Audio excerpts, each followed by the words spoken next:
Good evening. I call to order our August 17th Board of Commissioners meeting. I've asked Commissioner Smith to lead us in our invocation and our police chief in our Pledge of Allegiance. Please stand. Let's pray together. Heavenly Father, Lord, thank you for the opportunity you've given us to be here tonight, Lord. Father, I pray for our community. I pray as we continue to fight a pandemic that you'll keep us healthy, that you'll help this meeting to be a healthy place tonight, Lord. And Father, I do pray that as we look at issues that affect our community, that you'll give us wisdom as we have to make decisions tonight. Lord, at the end of the evening, I pray that everything that's done here tonight will be pleasing in your sight. Lord, we just ask these things in Jesus' name. Amen. Amen. Amen. Please place the flag and join me in our pledge. I pledge allegiance to the flag of the United States of America, republic for which it stands, one nation, under God, indivisible, with liberty and justice for all.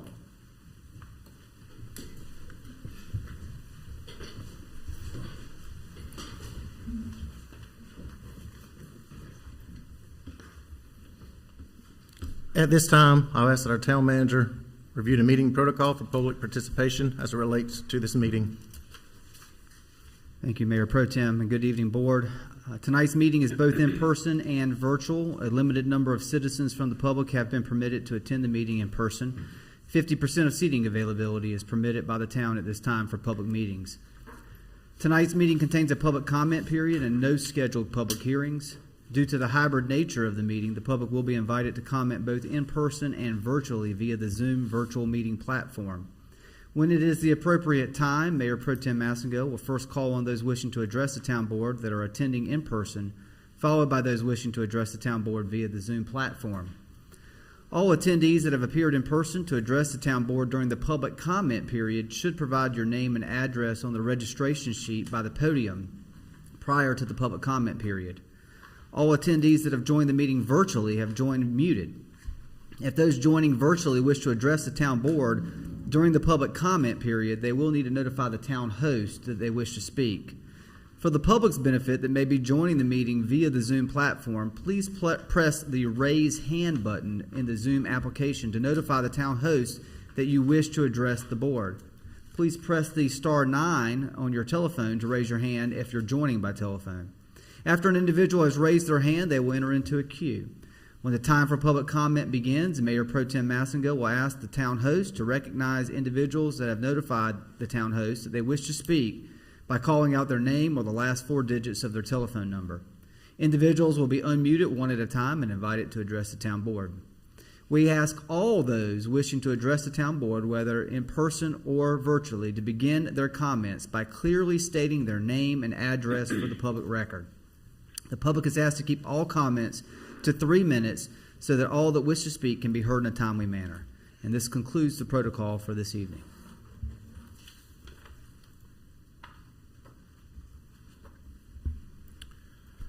First item of business, approval of the minutes from the August 2nd, 2021 regular scheduled board meeting. Mr. Mayor Pro Tem, I make a motion that we approve the minutes as presented. We have a motion. Do we have a second? Second. Motion and second. All in favor say aye. Aye. Any opposed? Motion carries.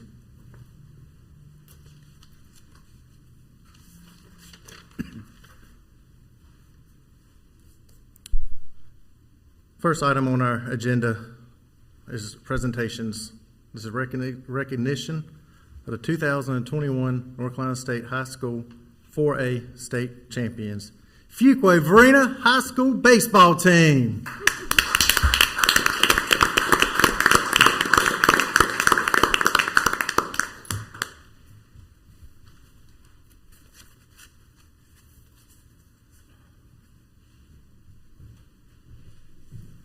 Coach Braskey, will you join me in front, please?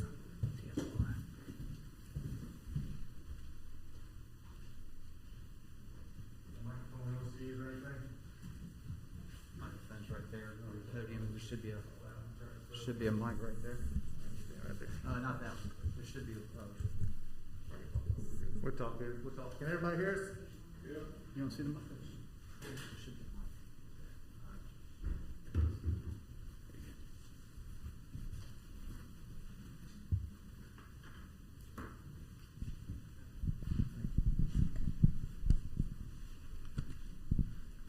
Folks, this is Coach Zach Braskey. His dad, actually, got to talk about your dad for a minute too. His dad taught me how to play golf as a little kid, and several others of us here. So, got to know your dad first before you. But, Coach, we appreciate you being here tonight. This is the coach of our baseball team here at Fuquay-Varina High School that won our 2021 State 4A championship, which is pretty cool. It's pretty neat. We're all very proud of you. It's your leadership and your guidance that you had with the team to teach them teamwork and how to work together, and also through this past difficult year of COVID, being able to work through COVID, have practice, play together, and then go all the way to a state championship. And that's incredible. What's even more incredible is the whooping you put on that other team at the end. 12-1, is that correct? Yeah. Coach, that's right, 12-1. And that was incredible. We're so proud of you for that. Here we have a plaque in recognition for you from Fuquay-Varina. I'm going to read this plaque to you. Presented to the Fuquay-Varina High School Boys Varsity Baseball Team in recognition for outstanding play, excellent sportsmanship, and winning the 2021 NCHSAA 4A State Championship by the Fuquay-Varina Governing Board, August 17th, 2021.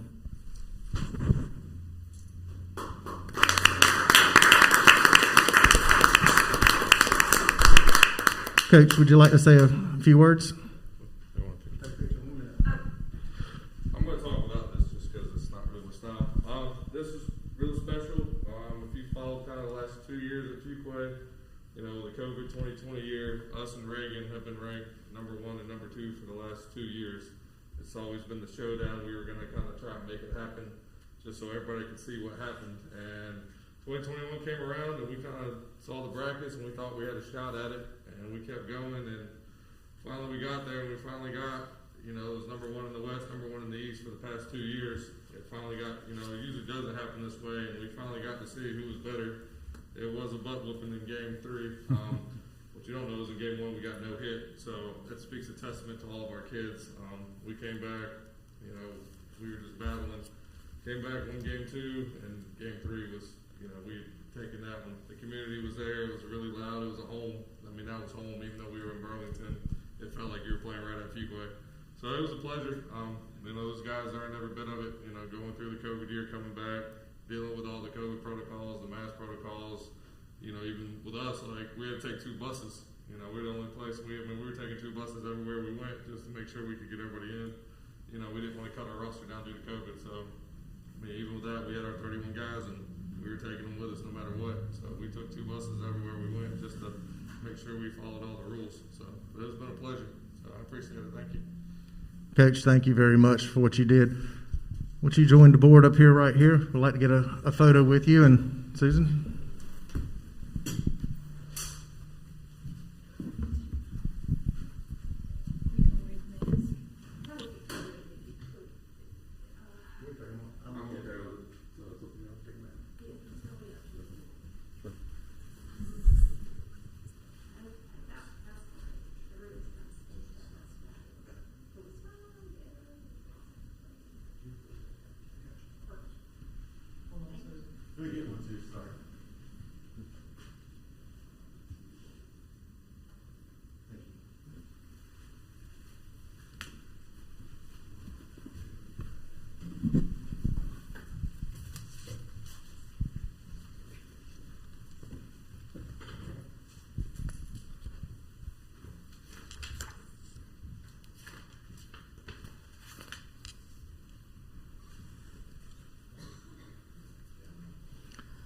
At this time, our next item on the agenda is a presentation for the 2018 State Championship coaches.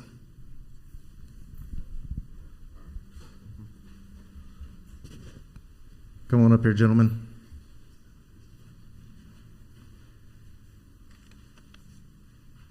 We met just a moment ago. Zach Braskey, the coach for the 2021 baseball state champions. Well, in 2018, they were also state champions. Right here, we have James Malford, athletic director for Fuquay-Varina High School. And I told a story a minute ago about Zach's dad, Stan, so I got to tell you a quick little story about James. We grew up together next door. He was my next door neighbor, and his younger brother and I were best friends. And James would babysit us. And you can imagine the difficulty of babysitting your younger brother and his best friend, and all of us were probably, you were maybe 13, 14 years old. And so we gave him havoc, but you've done a great job at the high school, James, so we're proud of you there. Missing tonight, we also have Coach Stacy Amy, who is the coach of gymnastics from the 2018 championship year, and Nick Acosta, the girls soccer coach, who's also a state champion from that year. It's pretty neat to be able to say that y'all have these kinds of state championship opportunities. A 4A school is a big school, and that's a big, tough conference. James, your leadership and your coaches has made incredible things happen, and we're very, very proud of what y'all done. As you remember, in 2018, we had signs put up around town celebrating that state championship year, and DOT put those up in different locations of our town. Well, every so often, DOT requires town signs to be retired and updated.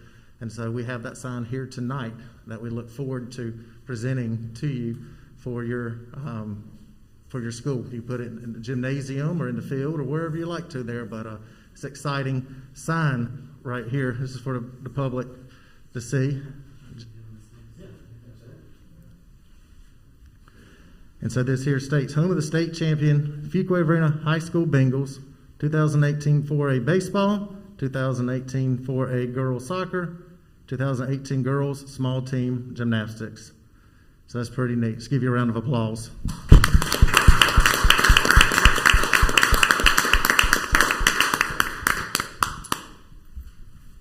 James, do you have a few words you'd like to say?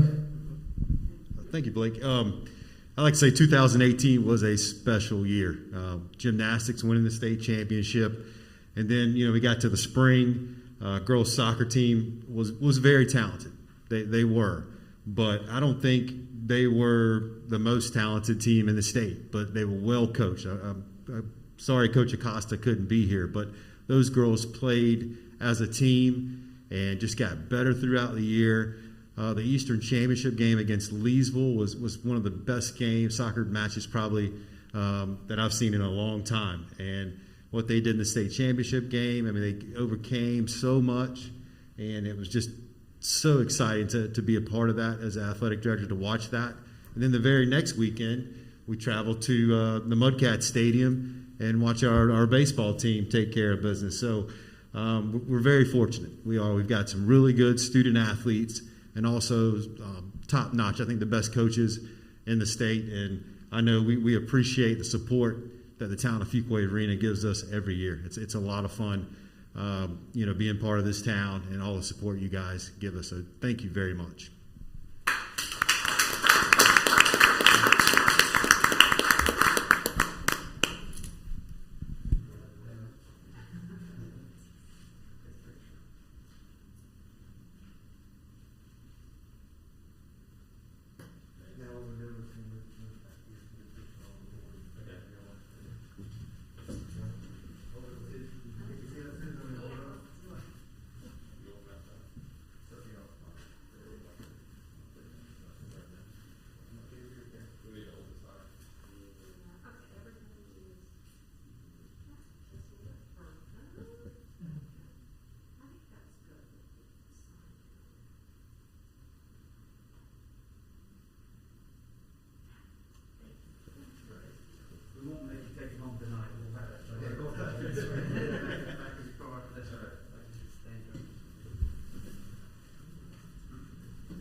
Yes.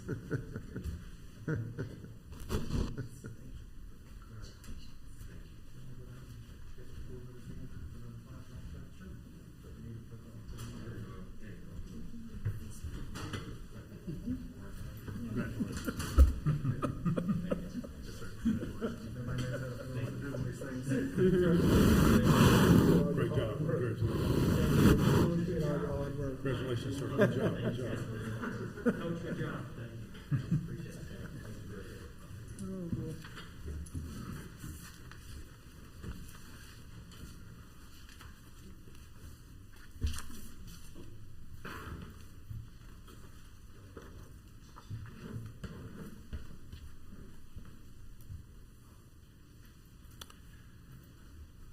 At this time, the town clerk will first call on individuals that are in attendance and have registered to address the town board.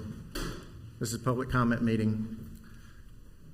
Following those who are in attendance, the IT director will call on individuals that have virtually raised their hand via the Zoom app or by telephone. The public comment period is a time for the public to address the town board about any matter that is not the subject of a scheduled public hearing.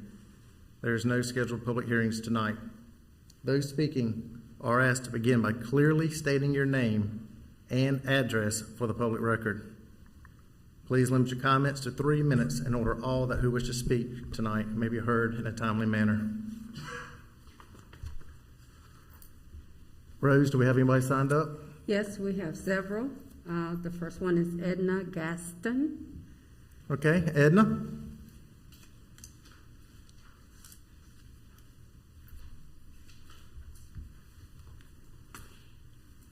Can I take my mask off? Yes, ma'am. I can talk easier without it. Good evening. I'm Edna Gaston, 914 Tupelo Glen Court. I moved to this area about 2.5 years ago from the Person-Caswell County area. I am a retired historic interpreter, giving presentations to groups ages 3 to 100. I became especially interested in presenting programs to senior citizens and learning about the facilities that they were in and how they accommodated the special needs for this group. As a current master gardener of over 25 years, I have continued these programs, added new ones, and assisted in establishing school, community, and senior center gardens, literally from the mountains to the sea. And I have attended many workshops on horticultural therapy. These sessions emphasize the mental, physical, and emotional health benefits for all ages, but especially for seniors. So they have an opportunity to gather together and share meals, which has been emphasized over and over and over again, is a wonderful mental exercise and opportunity for seniors, and to enjoy natures. This is such valuable time for seniors to be with their peers. Please, as you get ready to vote, listen to those who will be using the senior center. Let us have representation on the boards and the committees and the commissions that will be making decisions. Give some time and attention to reviewing the needs of the seniors. Not only today, but think about the future. As the size of this population in this area is bound to increase, and those already in this area will be continuing to mature, and needs will change. Thank you so much for your time and consideration. Thank you for your comments. Rose? Chadwick Scarbro.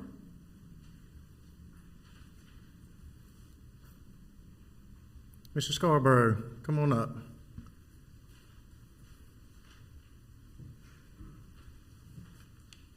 Good evening. My name is Chauncey Scarbro. Excuse me.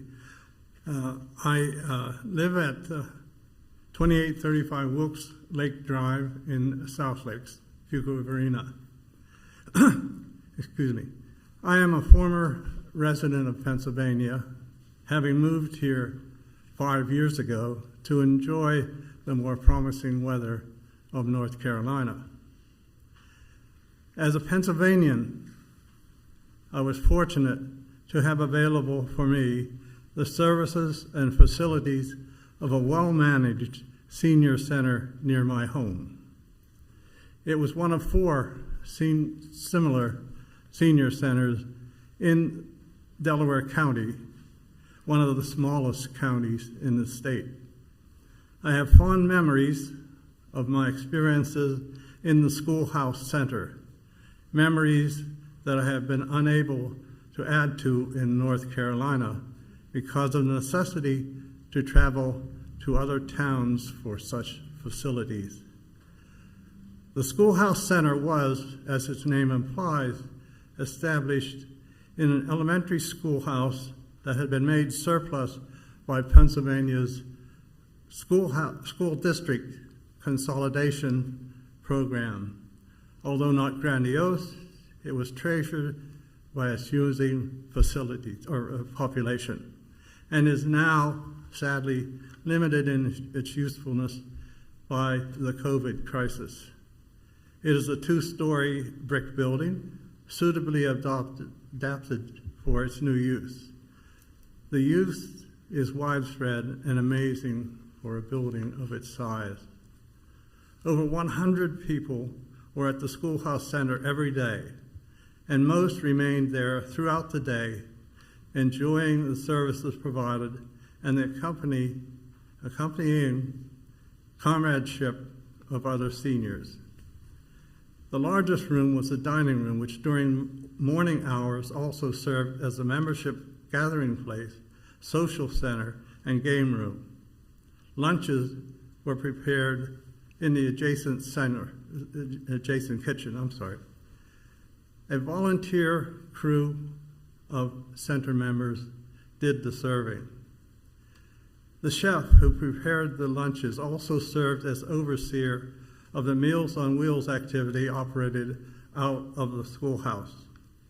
Every day, approximately 100 recipients throughout Delaware County had meals delivered by volunteer teams from within the center. For the person receiving a meal from the delivering person, the appearance of that person was in many cases the only human contact experienced that day. It was greatly appreciated by all the senior shut-ins. The schoolhouse also had a multi-purpose room in which small events, movies, Wii bowling, line dancing, discussion groups, and exercise sessions were held. There is an arts and crafts room, a pool room with 1 table, and a dedicated computer room with 15 computers. The Schoolhouse Center is Wi-Fi equipped. The upstairs was devoted to office space for paid staff, which actually was less than 10 people, and a conference room suitable for larger gatherings and social events not practical elsewhere in the center. Trips out of the schoolhouse were a feature most members rushed to take part in. Most were within the eastern half of the United States, but trips as far away as Iceland were sometimes on the schedule. And I was one of those lining up to get my name on those lists. Some trips were repeated almost yearly. The one for Rocking Horse Dude Ranch, for example. But there was always a variety of choices. My time spent in the Schoolhouse Center was enjoyable and beneficial. It helped to fill my life with events made pleasurable by the people involved. Mr. Scarbro, your time is up. We are past your time.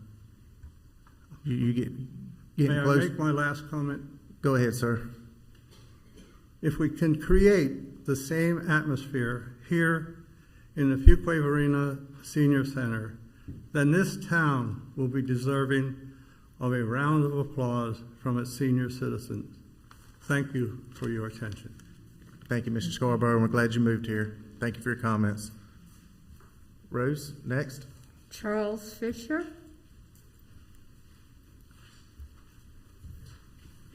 Charles, come on up. Good evening. My name is Good Charles. evening. My name is Charles Fisher, residing at 513 Aspen Grove Drive, Fuquay-Varina. My wife and I have lived here since 2013. The community where we had lived in New Jersey had a senior center, and we had hoped to find a similar center upon moving to Fuquay-Varina. We were therefore surprised and disappointed to realize that the expected center did not exist here. Several years after our move, we discovered and joined the Fuquay-Varina Active Adult Task Force, which had been advocating for the center we were missing. The task force has endeavored to inform the Board of Commissioners and interested community groups of local facts, such as approximately 25% of the Fuquay-Varina population is at least 55 years of age. The town's seniors desire classes and activities specific to our age group, as well as spaces for the Meals on Wheels and county's Resources for Seniors program. When the task force learned last year that the commissioners had approved planning for a senior center, we reminded them of our resources, survey results, and expertise. However, at the August 2nd board meeting, we learned that our concern over programming space had been ignored. The expert and programming officials we had been assured would be consulted were never contacted. There was no confirmation a dedicated expert in senior services would be hired, and it seemed there would be no consultation with the task force. In fact, an expected meeting between the town officials and the task force was rescheduled to a general town meeting.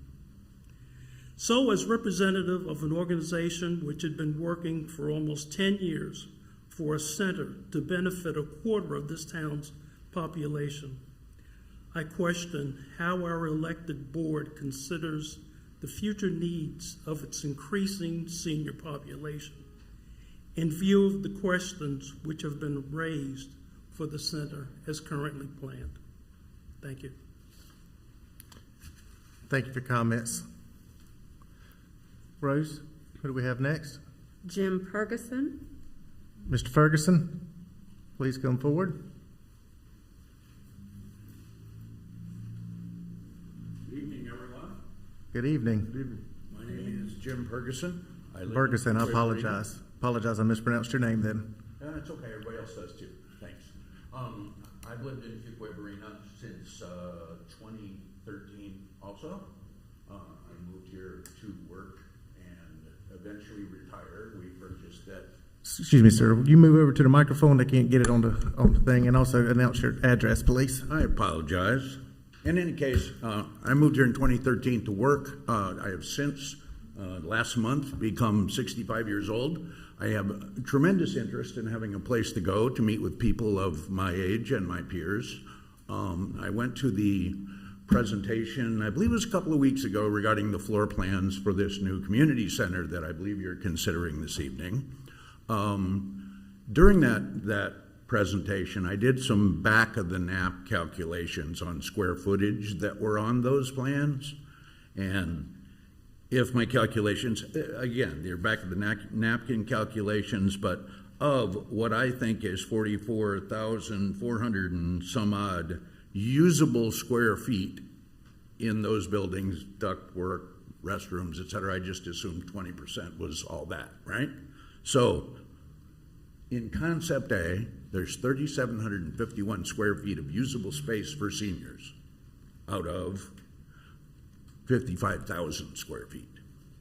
Now, if you do that 80% business, especially on this one and, well, actually both of them, we get approximately 8% of the space. Doesn't seem like a lot. I don't understand, it seems a bit of an afterthought perhaps, or I don't know, but that is far too small for again, the growing population of seniors in this city. And I'd like you to think about that, look at those plans again, and see what we can do to do this right. Thank you. Would you state your address for the record also, My please? address is 2410 King Glass Drive. Thank you, in, sir. Obviously, Fuquay-Varina. Thank you.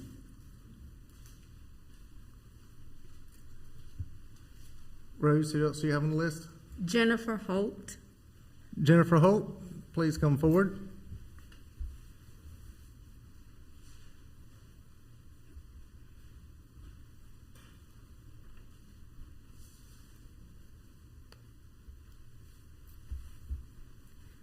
My name is Jennifer Holt. I live on South Main here in Fuquay-Varina, and I'd like to offer an observation. In recent Please state months, your official address, though, please. for the 502 record. South Main.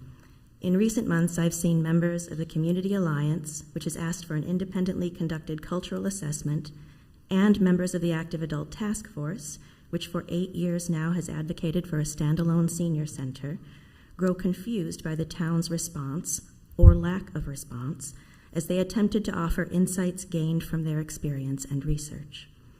Both groups asked for a seat at the table, but at the moment when each could have felt heard and included in recent decision-making, each appears to have ended up feeling let down, left out, and baffled by the choices that were made. For example, the Parks and Recreation Advisory Board, which approved community center design options A and B, has no members over age 55 and 2 empty seats.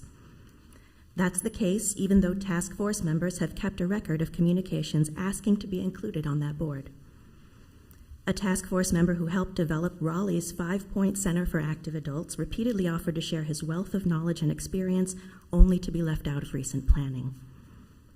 Likewise, since Community Alliance members met with all of you in June, no one has given them sufficient explanation for why a cultural assessment, described in the August 2 board meeting by Town Manager Mitchell as one tool among many, was put aside not in favor of other specific tools, but in favor of something completely different, a DEI staff hire. At that same meeting, each of the commissioners who had privately expressed support for a cultural assessment stayed silent after Commissioner Harris made a motion in favor of it.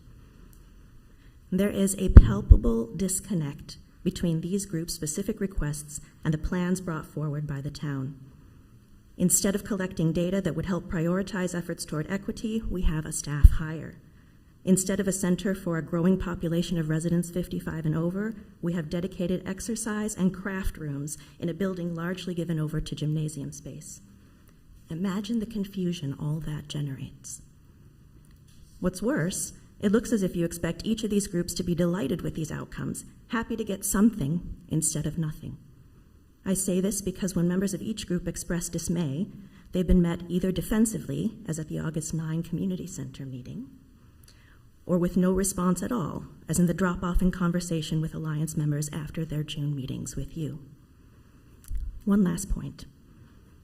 To place people's immediate needs within the long process of history by saying things like, these things take time, and eventually you'll get what you want, to meet concrete requests about life right here and right now with reference to some undetermined future point, that is one of the biggest lies long told to people asking for progress. All this looks like town management and most of our elected officials condescending to the very people who have stood up to stake a claim that as Fuquay-Varina grows, it becomes an equitable, healthy, and thriving town for all of us.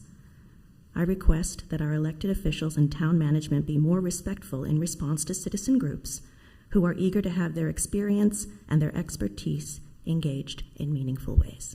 Thank you. Thank you. Rose, who do you have next? Emmanuel Holland. Mr. Holland, come on up. Good evening.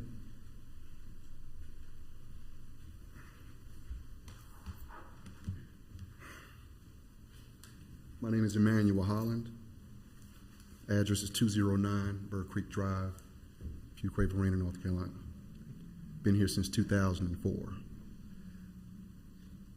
This is a response to the August 2nd board meeting as Commissioner Harris motioned for a cultural assessment to be used as a tool to measure diversity, equity, and inclusion for the municipal government of Fuquay-Varina. To my disappointment, no other town board members seconded the motion for the support of a cultural assessment.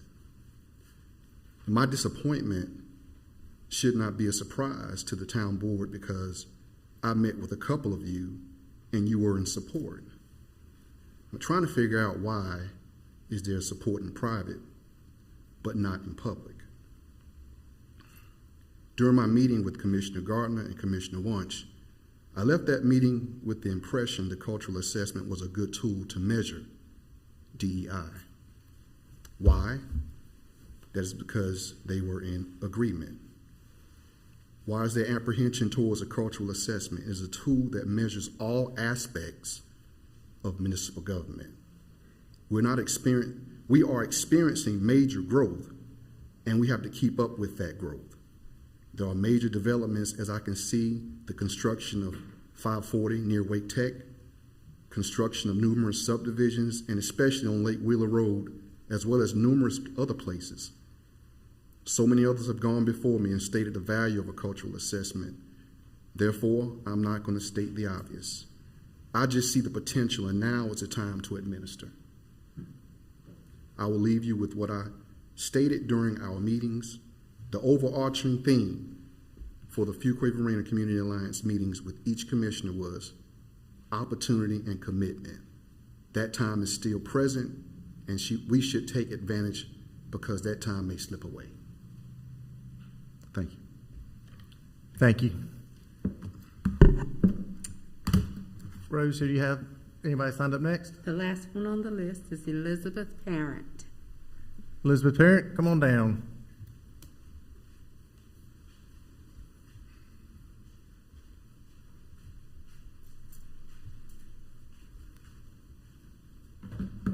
Hi, my name is Elizabeth Parent. I live at 8620 Jordan Meadow Drive, Fuquay-Varina. I do believe Jennifer Holt pretty much expressed everything that I was planning to express tonight. So I will leave you with what I've been asking for the past several meetings. I continue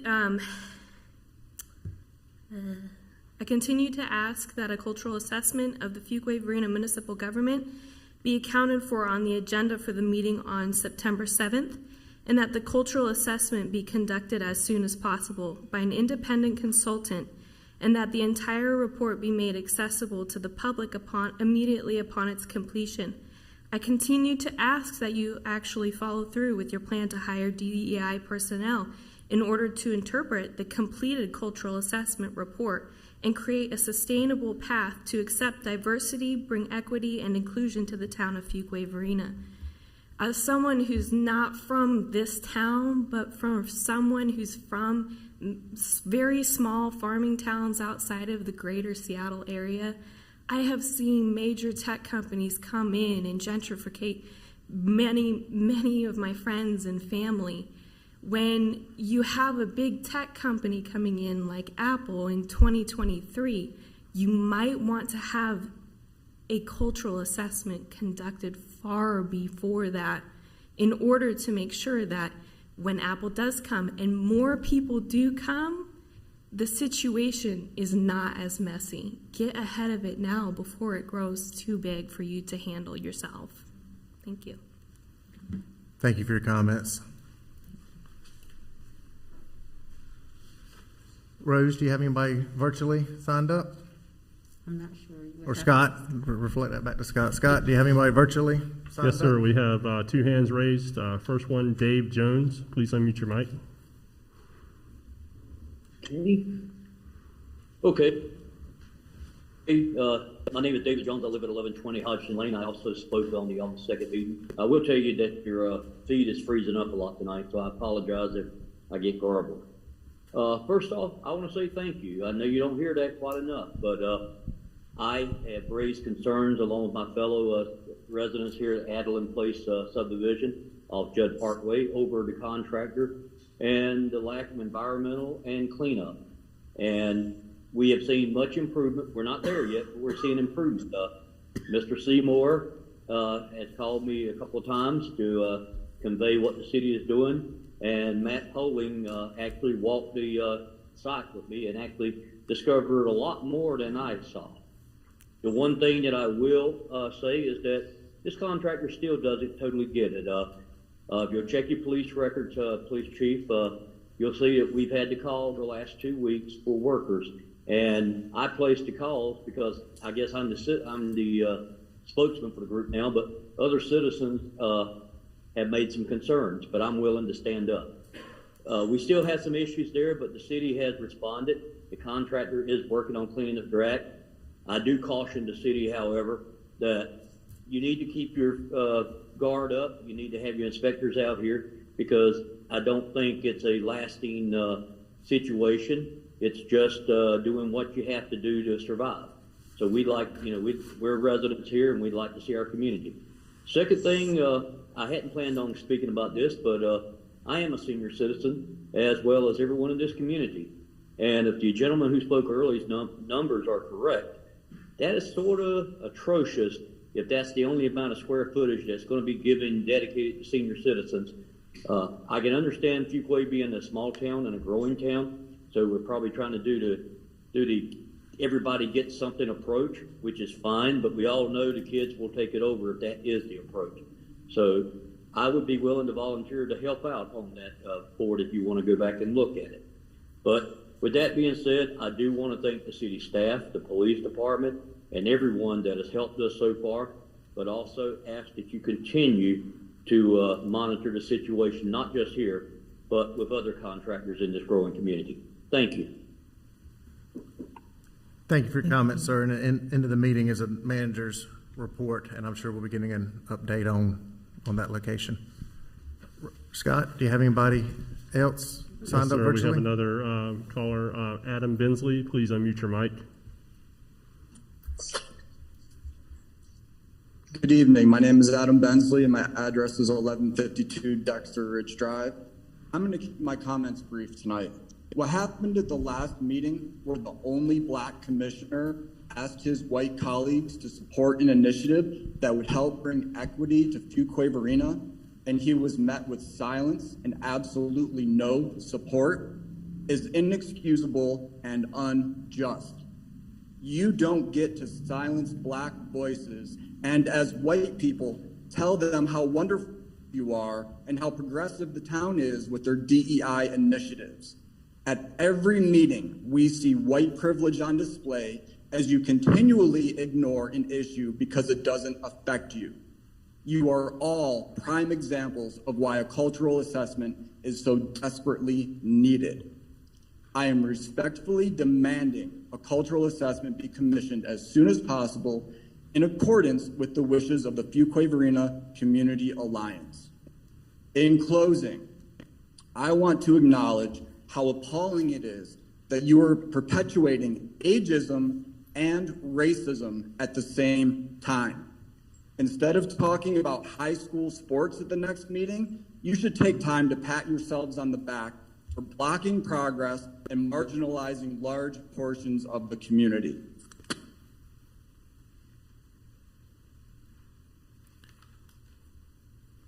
Thank you for your comments. Did we lose them, Scott, or is that it? Okay. One more, Scott, okay? Yep. Cherie Ward, please unmute your mic. Hey, Cherie. Hey, guys. I'm Cherie Ward, 4604 Springcrest Court, Fuquay-Varina. My comments are regarding the community center. Some of you may know me as one of the group who fought for the preservation of the land that is now Hilltop Needmore Town Park and Preserve. So, of course, I have an interest in the plans for the school and the community center that will be adjacent to the park. I appreciate that the town provided an opportunity for the community to provide input so you guys could get a sense of what the people need and want in a community center.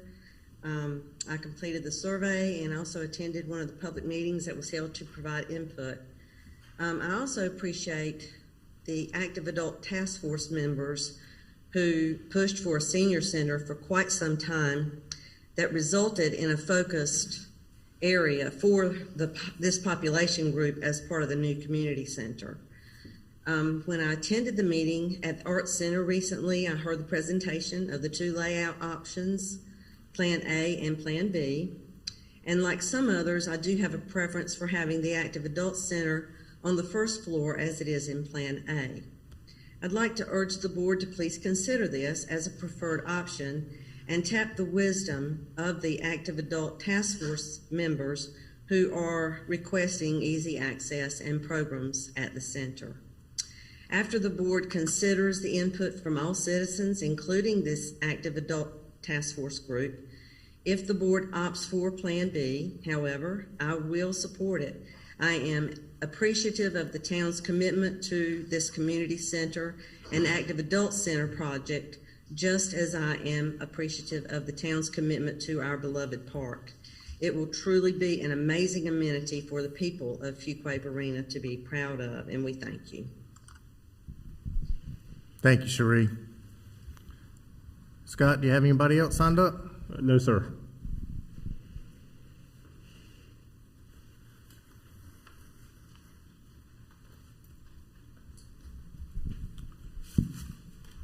Thank you for your comments. Items tabled from previous meetings. Community Center North, Active Adult Center, Conceptual Design Selection. More information about this agenda item will be provided by Town Manager Mitchell, Assistant Town Manager Matthews, and Parks and Recreation Director Cox. Thank you. Thank you, Mayor Pro Tem. I'll give a brief presentation and then be able to answer any questions that the board may have, as well as Mark Matthews and Jonathan Cox, our Parks and Recreation Cultural Resources Director. So just as a reminder, on December 7th of last year, the town board awarded the design contract for the Community Center and Active Adult Center to HH Architecture, and the design contract was approved by the town board on January 4th of this year. In March of this year, the town board began working to engage with residents of Fuquay-Varina to develop a program for the new Community Center North Active Adult Center that would meet the needs of a growing community. The town hosted in-person open house events on March 22nd at Fleming Loop Park and on March 24th at the Community Center. The town also utilized the Let's Talk FV online engagement tool and received 546 responses to the Community Center North Active Adult Center Design Survey. I want to emphasize 546 because that is substantially more than any other feedback we've had on recent and modern projects here in Fuquay-Varina. During the community engagement process, the design team heard a strong desire expressed for an indoor walking track, pickleball courts, and indoor courts for youth sports. Activities that are important to our community members included mindfulness classes, such as yoga and meditation, as well as other group exercise and dance classes. Among the most requested educational classes were cooking classes and demonstrations, computer and technology classes, as well as arts and crafts. The results show that our residents wish that the new Community Center North Active Adult Center be a place to gather, meet, and socialize, and to participate in both intergenerational programs and age-specific programming. The Town of Fuquay-Varina Parks, Recreation, and Cultural Resources Department has been working with H&H Architecture on a final building program that includes a new gymnasium that will offer an indoor walking and running track, pickleball courts, adult and senior indoor sports. The facility will provide rooms for wellness and educational classes alike, with a large multi-purpose space and a warming kitchen for events and classes, and additional classrooms and gathering spaces. The proposed spaces will provide specific venues for active adults and provide additional program space to meet the demands of all recreation and youth athletic programs. 2 conceptual floor plans designs were developed and have been developed that meet the current programmatic needs and include the core components that emerged from the community engagement process. Both designs provide the opportunity, the opportunity to add a future phase to accommodate anticipated growth, provide flexibility, amenities, and help mitigate construction costs and disruption over time. Both concepts were presented to the Parks, Recreation, and Cultural Resources Advisory Board on July 6th of this year, and one concept was unanimously recommended. At the August 2nd, 2021 meeting, Assistant Town Manager Matthews presented both concepts along with management's recommendation to select Concept B. At the meeting, the Town Board adopted bond orders scheduling a referendum for this November 2nd and directed management and staff to arrange a meeting with seniors in the community presenting both concepts, answering questions, and receiving informal feedback and input.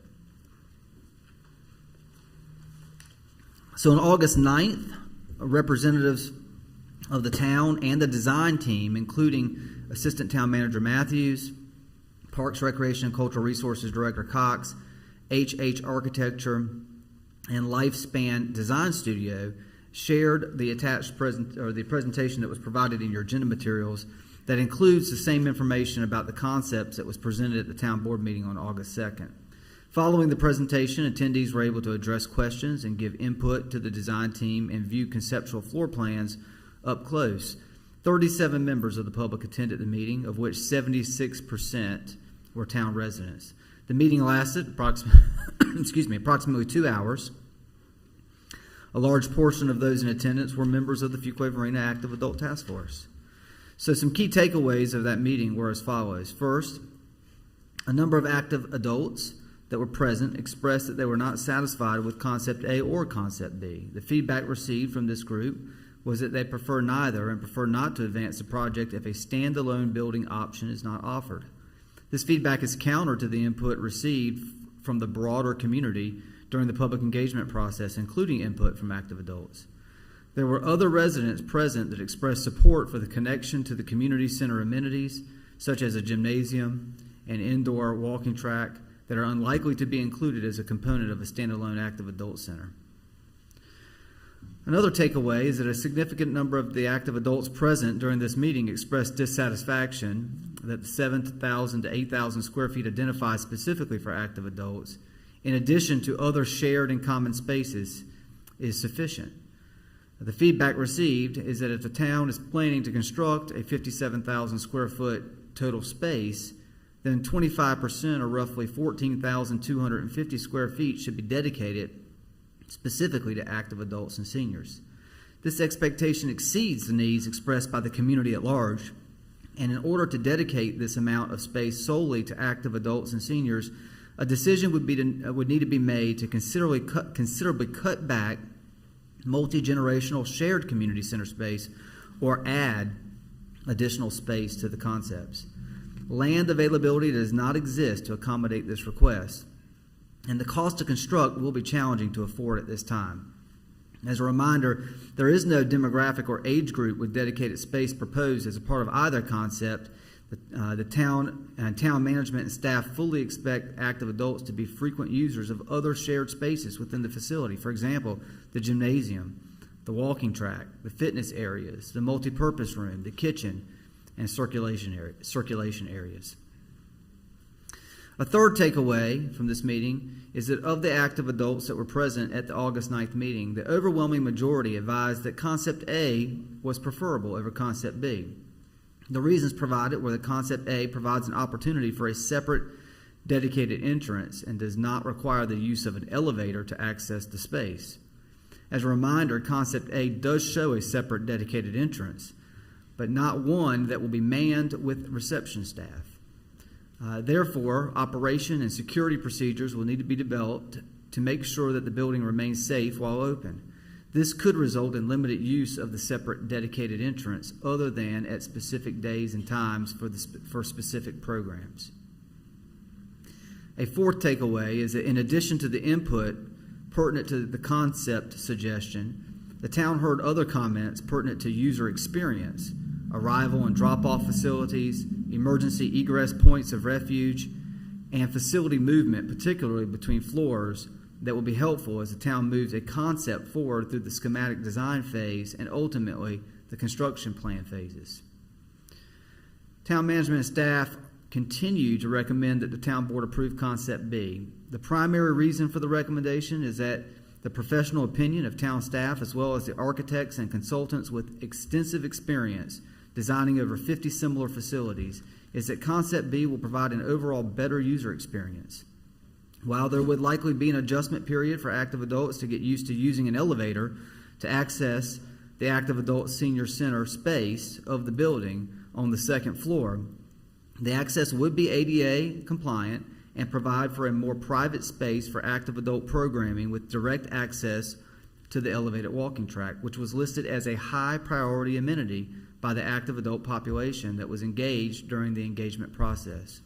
It is not uncommon for senior-oriented amenities to be located off of the ground floor in recreational facilities, and it's very common for elevator transportation to be required in other facilities, medical facilities, for example. Management and designers believe over time Concept A will be more challenging from a noise and complaint perspective and more challenging from an operational and cost perspective. Selection of a preferred concept will allow for the project design to proceed on schedule and will allow for preliminary design and renderings to proceed in advance of the November 2nd bond referendum. As a reminder, the town board has scheduled a referendum for parks and recreation bonds in the amount of $18.5 million on the November 2nd ballot. Voter support will be required to fund final design and construction drawings and the construction of the facility. If the bond referendum is successful, management would anticipate authorizing a contract amendment to proceed with construction drawings in December of 2021 and bid for construction in June of 2022. The total construction cost of the facility, as a reminder from our last meeting, is anticipated to be $25 million. If the bond referendum is successful, the town will finance construction of the facility, and the debt service and operating costs of the facility are anticipated to require up to a 4.5-cent adjustment to the tax rate. Town management staff will work to mitigate the impact on the tax rate through tax-based growth, leveraging grants, and other funding sources in the competitive bid process. So as a reminder, this is an item tabled from the previous meeting, and the recommended motion to the town board is to select Concept B as the preferred schematic design concept as presented and recommended. I'm happy to answer any questions that the board might have. Thank you, Manager. Presentation. I do think this is an exciting time to be at this point in our town where we're in the process of going forward on a community center north and active adult center. There's been many years of work on this, probably at least, I've been on the board for 8 years. I know discussion has been on it a lot during that time period. So just to get to this point here, it is great. As you mentioned, Adam, there has been a lot of involvement. You mentioned the advisory board, surveys of citizens, professional designers, the town website, and hundreds of individuals that did participate in each of those right there, and they were advertised throughout the public throughout this time period. And so there's a lot of feedback that has came from that. So thank you. Any discussion by the board, or any discussion by the board, or motions by the board? Mr. Mayor Pro Tem, I just have a couple of questions. Yes, sir. Part of what I'm hearing tonight is confusion about the initial process and input. And everything that I've read is that through the Let's Talk Fuquay and through other meetings that there was an opportunity for some input. In the meetings from the last meeting, though, when I read them, it talked about the initial stakeholders input meeting with the architect. And for my clarification, were members of the Adult Active Task Force part of that initial meeting where concepts were initially talked about? I'll defer to our assistant manager because he was involved in that process. Thank you. So are we talking about the discussion about the two concepts or pre-public engagement process? I think what I'm hearing is the conversation that initially took place with the architect, where there was some discussion about the initial conceptual design before we even got to that point. Yes. So I'll walk back a little bit through the process. So there was first a time period where the town put together a request for qualifications, and that was the input for that was primarily myself, Parks and Recreation and Cultural Resources Director Cox, Town Manager Mitchell, and our engineering director at that time reviewed that as well. And so we had a scoring process. We received close to 20 responses, selected the most qualified architect based on their experiences building similar facilities, and that's statutorily prescribed to do qualification-based selection for architecture. That led us to the recommendation to select HH Architecture with Lifespan Design Studio, which is their sub-consultant specifically for senior facility design. And they worked with our team to design, with Susan Weiss's input, a community engagement effort utilizing, knowing that we were in a pandemic, both an online survey through our community engagement tool, Let's Talk FV, as well as 2 outdoor public engagement opportunities at the community center and at Fleming Loop Park. That process was completed in March and consisted of robust surveys and discussion. We did reach out specifically to representatives of the Active Adult Task Force to ask that they help us get the word out, encourage their members to participate. We reached out to other organizations in town seeking large participation in that process. From that input of stakeholder engagement, our architects first gathered all of the input, tried to develop a program that best reflected. They also looked at our community center and what was working and what was not working as well, and best reflected in their design or some design options what they heard in stakeholder engagement. Jonathan and I met with the architects as we were the steering committee for that project, and we're continuing to give them feedback on some of the concepts, mainly to get clarification, to better understand as we prepare this for bringing those concepts to the Parks and Recreation Advisory Board and Town Board, what cost implications they are. There was coordination with the school project team, knowing that there needed to be design coordination for master planning purposes on the site, and making sure that they developed a program that could align within the land that we had available. And so as an outcome of that process, they did recommend and develop those 2 concept plans. We also sent them back, asked them to see, was there an opportunity to design for a future phase, knowing that the pace of growth of our recreational programs, if we have land for it, we may as well design for future expansion. They did add opportunities to add that space in their design, and we discussed the pros and cons of those 2 options, and there was a unanimous consensus on the design team that based on what they had heard and we had heard from the stakeholder engagement process, the input that they had gathered, and the operations of our program, that concept B was one that both concepts provide all of the amenities that were desired in stakeholder engagement, but we felt the concept B would be better from an operational perspective as well as a long-term cost and value perspective. Commissioner Harris, I think that as a detailed explanation of the process, Mark has done a good job. If the root of the question is, was there an opportunity for the public to give input to the design team prior to the development of a concept A or concept B, that was that engagement process. Yes. That was that stage in the process where the design team wanted input and feedback from members of the community on programmatically what is important to them, so that they could propose a space layout in the form of a concept A and concept B, to the town.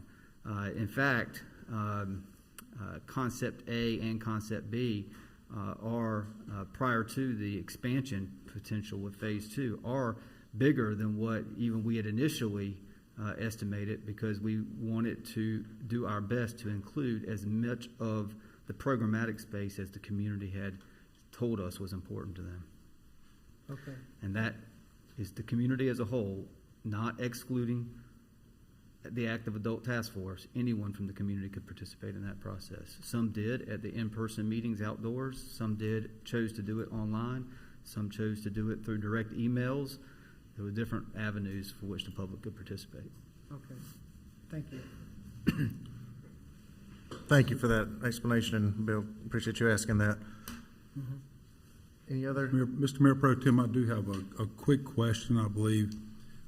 First of all, let me just say this. I think that we all recognize there's very much need for a community center on the north side of the town.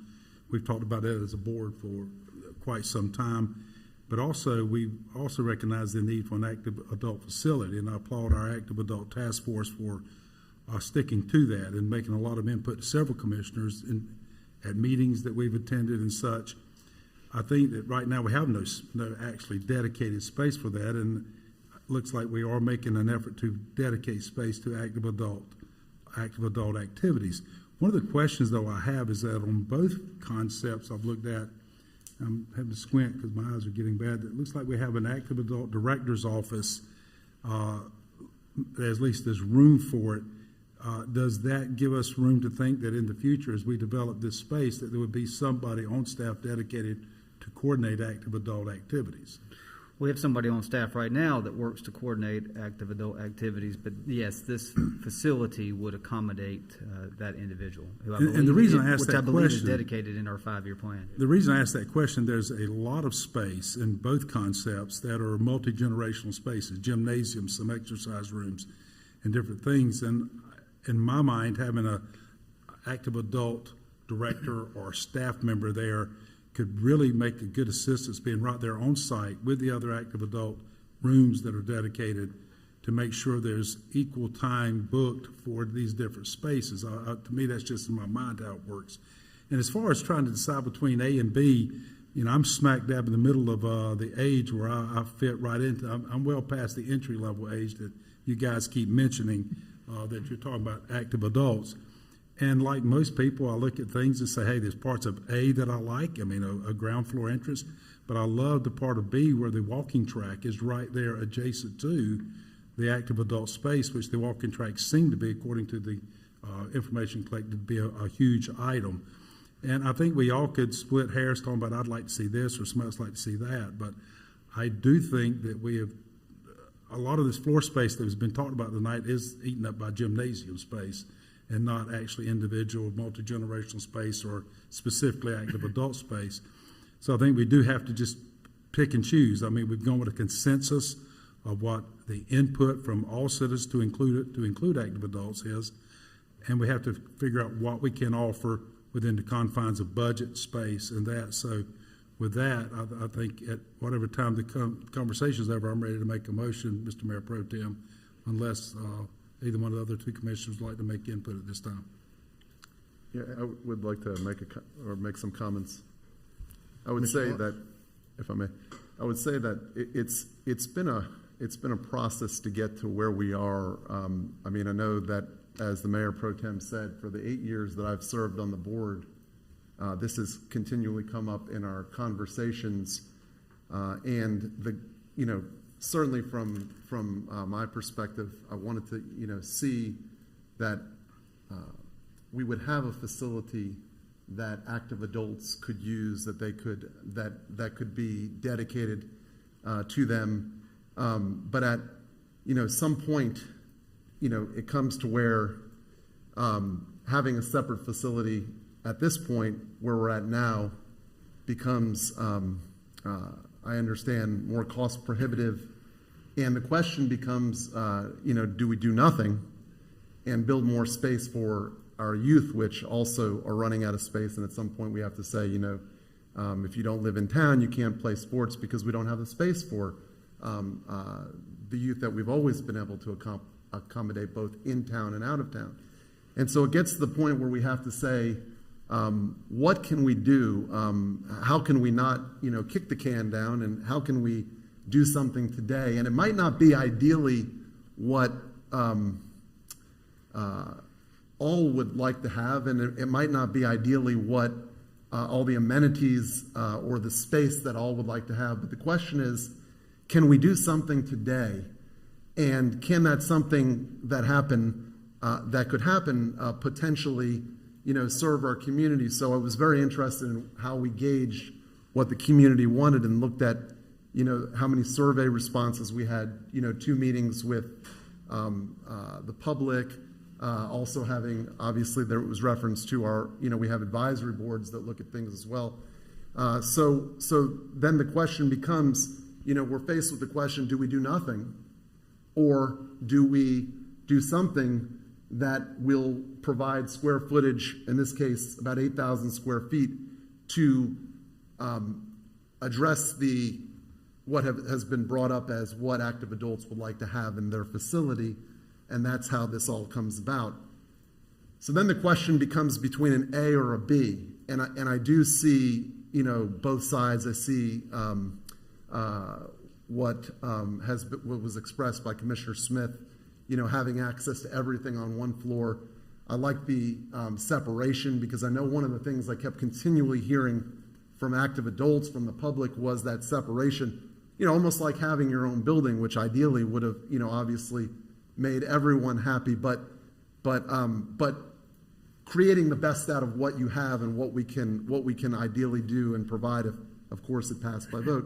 And then you have the other concern of getting up and down with the stairs, and I hear that, and so I kind of agree with what Commissioner Smith says. You kind of get caught in the middle of, what do you do, which one do you do? But I think at the end of the day, I would like to see an active adult center happen in the town of Fuquay-Varina, and I understand we've got to start on it now to get the public to support it, because even if we pass it tonight, it's still got to be passed by the public. The public could say, no, we don't want to spend that money, and that's the end of it. And so I would not, I would like to see something happen for our active adults. I would like to see these facilities and these amenities that are provided by this, facility be available to active adults. I've heard you. I've heard, what is desired. And right now, this appears to be what can happen. It's a very big step. It's going from having nothing to having something, and something significantly more substantial than what we have now. And one of the things I've learned about serving on a board and being part of a team is that you try to do as much as you can for your town to meet the needs of your town.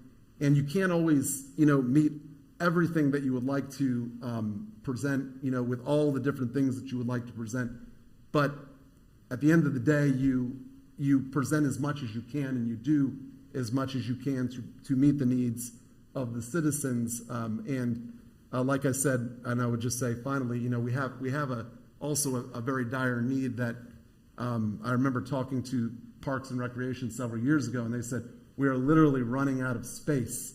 And so if we don't do something, we are going to have to, lessen the amount of people that we can serve through what we've always been able to do, and that's youth sports. So I would like to see an active adult center pass tonight. I would like to see this built in Fuquay-Varina. After tonight, it will be up to the public to decide.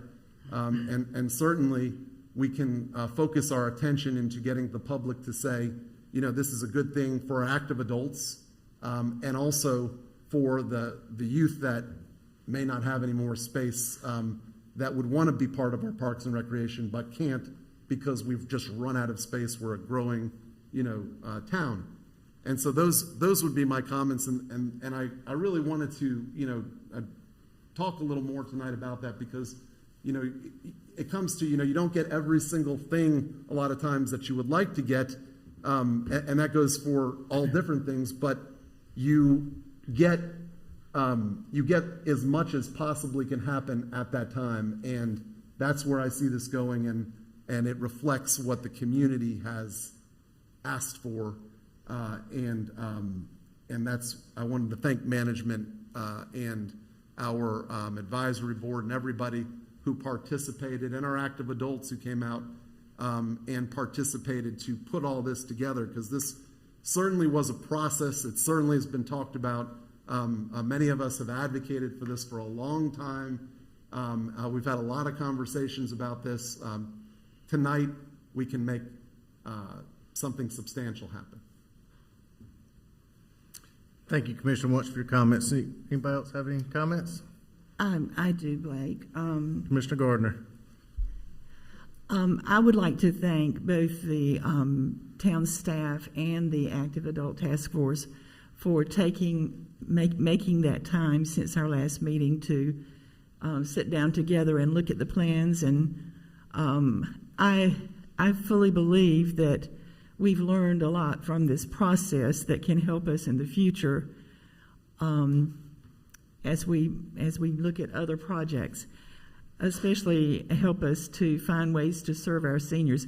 I believe that the advocacy that this group has exhibited over this almost decade that they have worked to advocate for seniors in this town is the reason we even have a question about this tonight.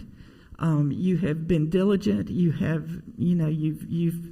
volunteered hours and countless hours, and I've been so impressed with so many of you that I've met and how fortunate we are in this community that you have chosen Fuquay-Varina to spend this time of your life. So just having said that, and thank you, staff, for making that meeting happen. There are 6 of us on the town board, counting the mayor, and 4 of us are senior citizens. So I think I want to say we feel your pain and know that there is much to be done in this area. And, we also know that there's not an unlimited source of money and resources to do these things. So we do have to make compromises. I certainly learned that. Like you, I volunteered for years advocating for the arts and a venue for the arts in this community. And in the end, we made compromises, and we do have an art center. And I'm so glad. It's not what I dreamed, but I am so glad for the opportunities we have had to reach young people and the public at large with the arts in this community, and just enrich lives with what we've been able to do from the arts center that we have. So I do think I don't want to. Some of the feedback was just not do anything if you can't have a standalone center. I don't want to not do anything. I want to see what we can do. I think we've got 2 concepts before us, and I agree with some other things that have been said here that for what I wanted to see in a senior center, I don't see everything I wanted in either one of them, but I see things that I did want in both of them. So I think we have to make a decision tonight if we're going to put this before the public, and I really value all the input that's come so far. And I want us to take the things that we've learned about specific things that you were looking for in a senior center, short of a freestanding one, because I think we'd wait a long time if we waited till we could afford that. I also prefer, I'll have to say, I prefer the one that shares personnel in a reception area, because I think that helps use our resources for the town better, so that your space that you want is manned, and the space that other people want to use, including seniors, is manned all of the time, rather than I think we've had issues with our current community center with trying to get people in for activities that that it hadn't been convenient for them to get in and walk to where they need to be. But I guess an elevator is not the best answer for everybody. But anyway, I think that I am in favor of Plan B for the things that it does bring in sharing the resources.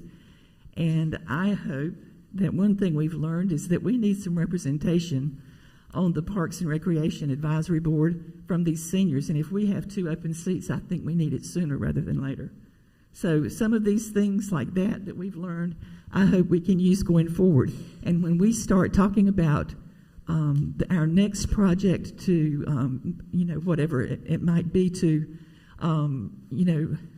refurbish or, give a new look to our current community center, because you advocated, I think seniors will be considered then too. Thank you. Thank you, Commissioner Garner, for those comments. As I mentioned earlier, I am excited about this project to be moving forward, and I do think that the board is moving in the right direction and with staff's recommendation. Larry, you volunteered to make a motion earlier. Would you like to make a motion? Yes, Mr. Mayor Pro Tem, if here no other comments, I make a motion to select concept B as the preferred schematic design concept as presented and recommended. We have a motion. Do we have a second? Second. We have a motion. We have a second. All in favor, say aye. Aye. Aye. Aye. Any opposed? Motion carries. It's an exciting day for this to be happening now. And going to the, as you mentioned earlier, Commissioner Wunsch, this will go now to the voters this fall, and will be. Manager, what is the timeline after the bond passing for construction to be able to finish, and you expect this place to be able to be used? So again, assuming it passes in November, December, we'll go to construction plans, June timeframe of 22 for commencing construction, and then we June to August, and then we're talking 18 to 24 months afterwards before it's used. Great. That's exciting. Thank you. Yep.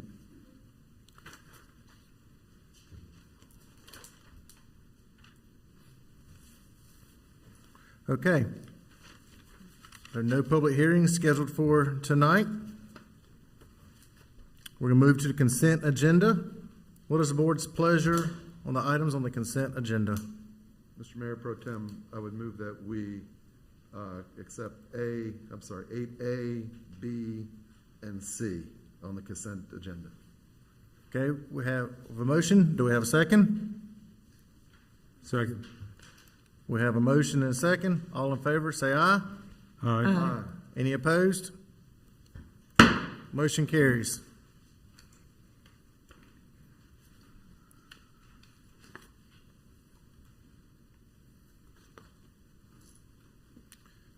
No items removed from the consent agenda. We're moving on to 10A, Administrative Reports. Contract award, budget amendment, and project ordinance amendments, 2020 to 2021 waterline projects, $2,380,990. More information about this agenda item will be presented by Town Manager Mitchell. Thank you, Mayor Pro Tem. The purpose of this agenda item is to consider award of a construction contract in the amount of $2,380,990 to North State Water and Sewer Incorporated for the 2020-2021 waterline projects, along with the corresponding budget amendment and project ordinance amendments. On June 24th of this year, the town opened bids for the 2021 waterline projects. This project will install new water lines on Hilltop Needmore Road, Hilltop Road, Kennebec Road, and John Adams Road.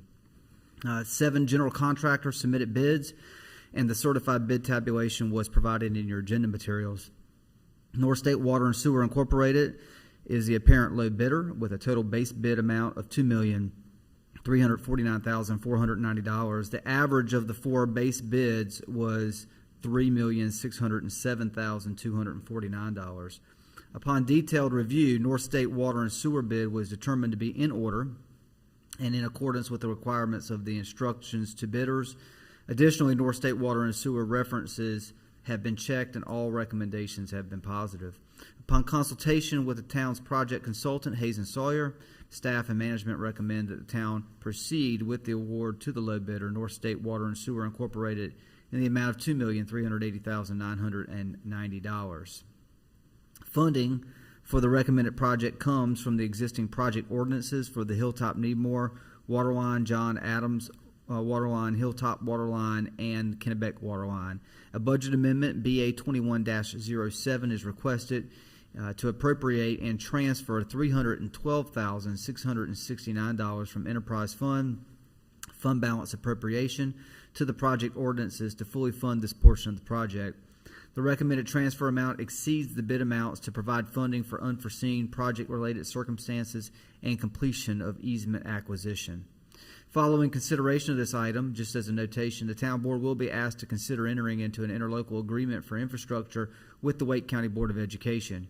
If approved, this agreement will authorize a cost share of the expense to build the Hilltop Needmore water line project. The cost of the Hilltop Needmore Road water line project is $1,342,567. Per this proposed agreement, 72% of the project, $1,041,000, will be the responsibility of the town, with the Wake County Board of Education funding the remaining 28%, or $301,645 of the project. So that'll go against what it is costing us to do all of these water lines that I've mentioned.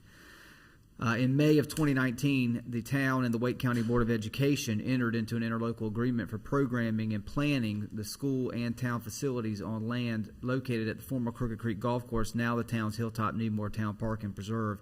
In a collaborative effort to effectively or efficiently advance the construction of the public school and the town park uses, the town board will be asked to consider approving an agreement between the town and the Board of Education to provide the municipal water service to each entity's respective developments, consisting of a new elementary school for the Board of Education in concert with an adjacent town park development that is planned to include a community center and active adult center.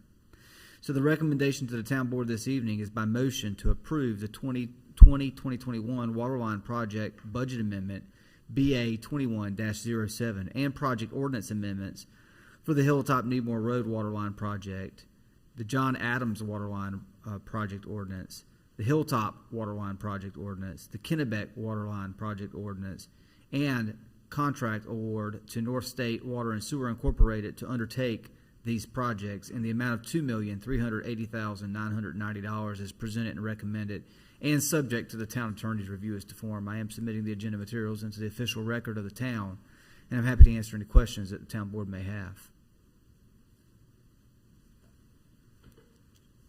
Okay. This is another one of those great infrastructure projects that we've been doing, and allow these water lines to be expanded and continue this this project right here. And these projects and extend on water lines can continue to help our citizens have good service and take care of their infrastructure and water pressure at the same time.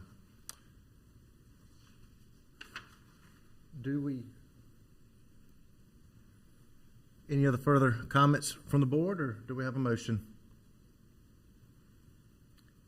Mayor Pro Tem, I make a motion to approve the 2020-2021 waterline project budget amendment and project ordinance amendments for the Hilltop Needmore waterline project, the John Adams waterline project, the Hilltop waterline project, Kennebec waterline project, and contract award to North State Water and Sewer Incorporated to undertake the 2020-2021 waterline project in the amount of $2,380,990 as presented and recommended, subject to town attorney review as to form. Second. We got a motion and a second. Any further questions or discussion? All those in favor say aye. Aye. Any opposed? Motion carries.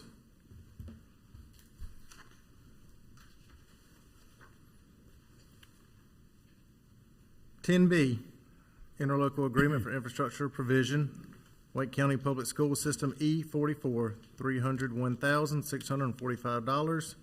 More information about this agenda item will be presented by Town Manager Mitchell. Thank you, Mayor Pro Tem. So this goes to the fiscal note that I mentioned earlier in the previous agenda item. The purpose of this item is to consider an interlocal agreement with the Wake County Public School System pertaining to provision of water infrastructure to the future elementary school site for E44. Again, over the past 15 months, the town has engaged in a collaborative master planning process with the Wake County Board of Education as envisioned in the active interlocal agreement for future development of the site. This process is designed to develop a complementary school campus, future community center, active adult center site, and park layout that promotes complementary usage, efficiency, and cost savings in construction and infrastructure provision, and a long-term maintenance plan in the mutual interest of the town and the Board of Education in terms of programs while being good stewards of the public dollar. One item that emerged in this process was the provision of public water to the E44 school site, which is the location of the future Hilltop Needmore Road Elementary School. In order to provide public water to the school site, the school project would need to extend utilities along Hilltop Needmore Road from the current closest town water line at Lake Wheeler Road to the front of the site. The town has identified extension of utilities in this area as a high priority to serve future development and improve system flow, as the Mayor Pro Tem previously mentioned. For this reason, town staff acquired necessary easements and discussed a reimbursement agreement with the school project team that included the school water line extension in the construction plans for the project scope of work for the town water line extension that were recently bid and were recommended and approved by the town board just a moment ago. Under the proposed arrangement, the Wake County Board of Education acknowledges the town contribution in the form of design and easement acquisition for the water line and agrees to reimburse the town for the school's proportionate share of the overall length of water line extension along Hilltop Needmore Road associated with this project. This amounts to 28% of the Hilltop Needmore Road water line bid construction cost, which I previously mentioned is $301,645. So here, if you look at the bottom image on your screen, I'll try to just kind of quickly show you here.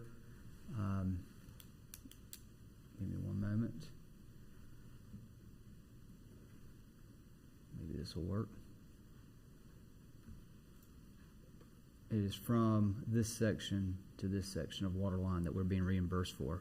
Connection with Lake Wheeler Road to the property line of the school site.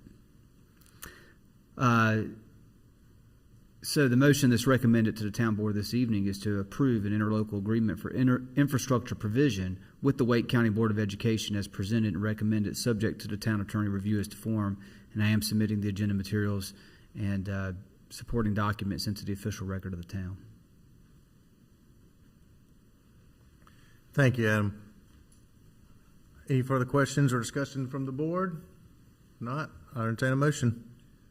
I move that we approve an interlocal agreement for infrastructure provision with the Wake County Board of Education as presented and recommended, subject to town attorney review as to form.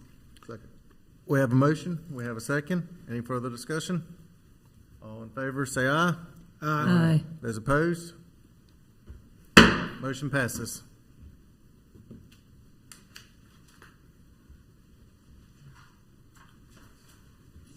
C, parking use agreement, Wake County Board of Education, cancel gymnasium parking area. More information about this agenda item will be presented by town manager.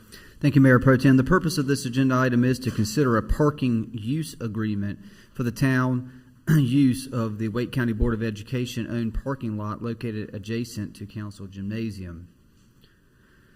The town has a long history of collaborative partnerships and shared use opportunities with the Wake County public school system. In past years, the community and the schools have benefited from the close proximity of Falcon Park and other town parks to the Fuquay-Varina Middle School. While the town acquired and restored Council Gymnasium for town athletics and recreation programs in past years, the adjacent parking lot has remained school property through the years as it is required to meet the daily parking needs of the Fuquay-Varina Middle School faculty and staff.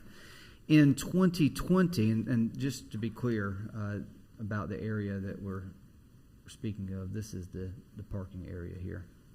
This is Council Gymnasium here. And so in 2020, the town evaluated a number of underutilized park lease properties to identify opportunities for greater efficiency and park maintenance expenses as the town's park inventory grew. As a result of this review, the town terminated the joint use agreement for the Fuquay-Varina Middle School field as the property was no longer used by the town youth sports programs or the general public.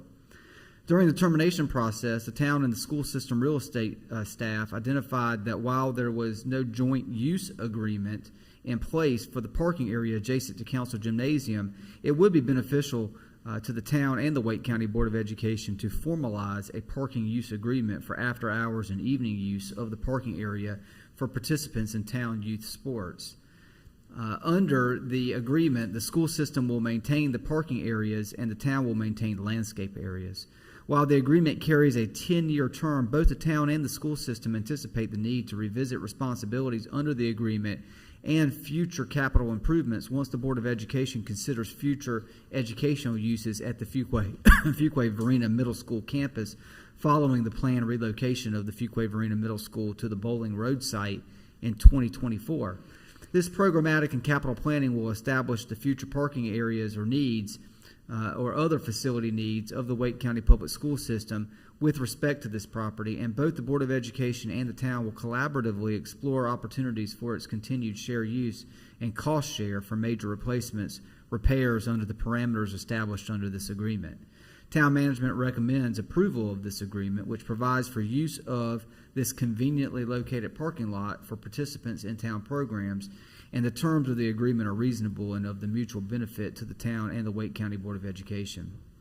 The park maintenance staff within the Parks, Recreation, and Cultural Resources Department budget are able to assume the additional mowing and landscaping responsibilities in the areas identified while performing routine landscaping and grounds maintenance at Falcon Park and Council Gymnasium without any additional funding.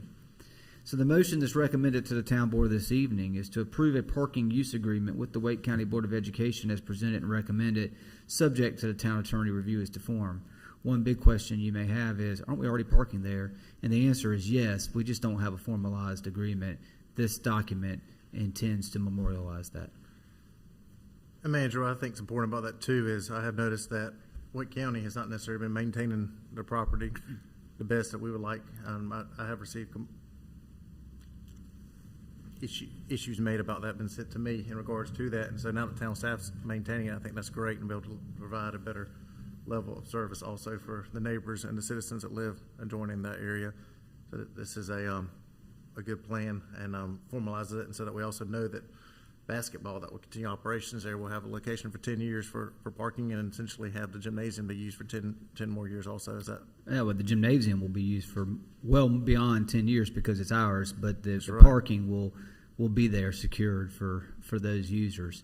And just to be clear, we're going to be maintaining kind of the site around Council Gym, and we're not going to be continuing or taking back on the responsibility of maintaining the ball field. We don't use it for youth sports anymore. The public doesn't use it. It's a school specific site, and so the school will continue to maintain the ball field. But we'll do a good job of maintaining the area around Council Gymnasium, as you've mentioned, Mayor Pro Tem. And my point is, if we don't have anywhere to park, what gets a gymnasium? So that's true. That gives us 10 more years of guaranteed use. It does provide guaranteed right convenient use. That's right. So, that's good. Okay, any further questions by the board? If not, we'll entertain a motion.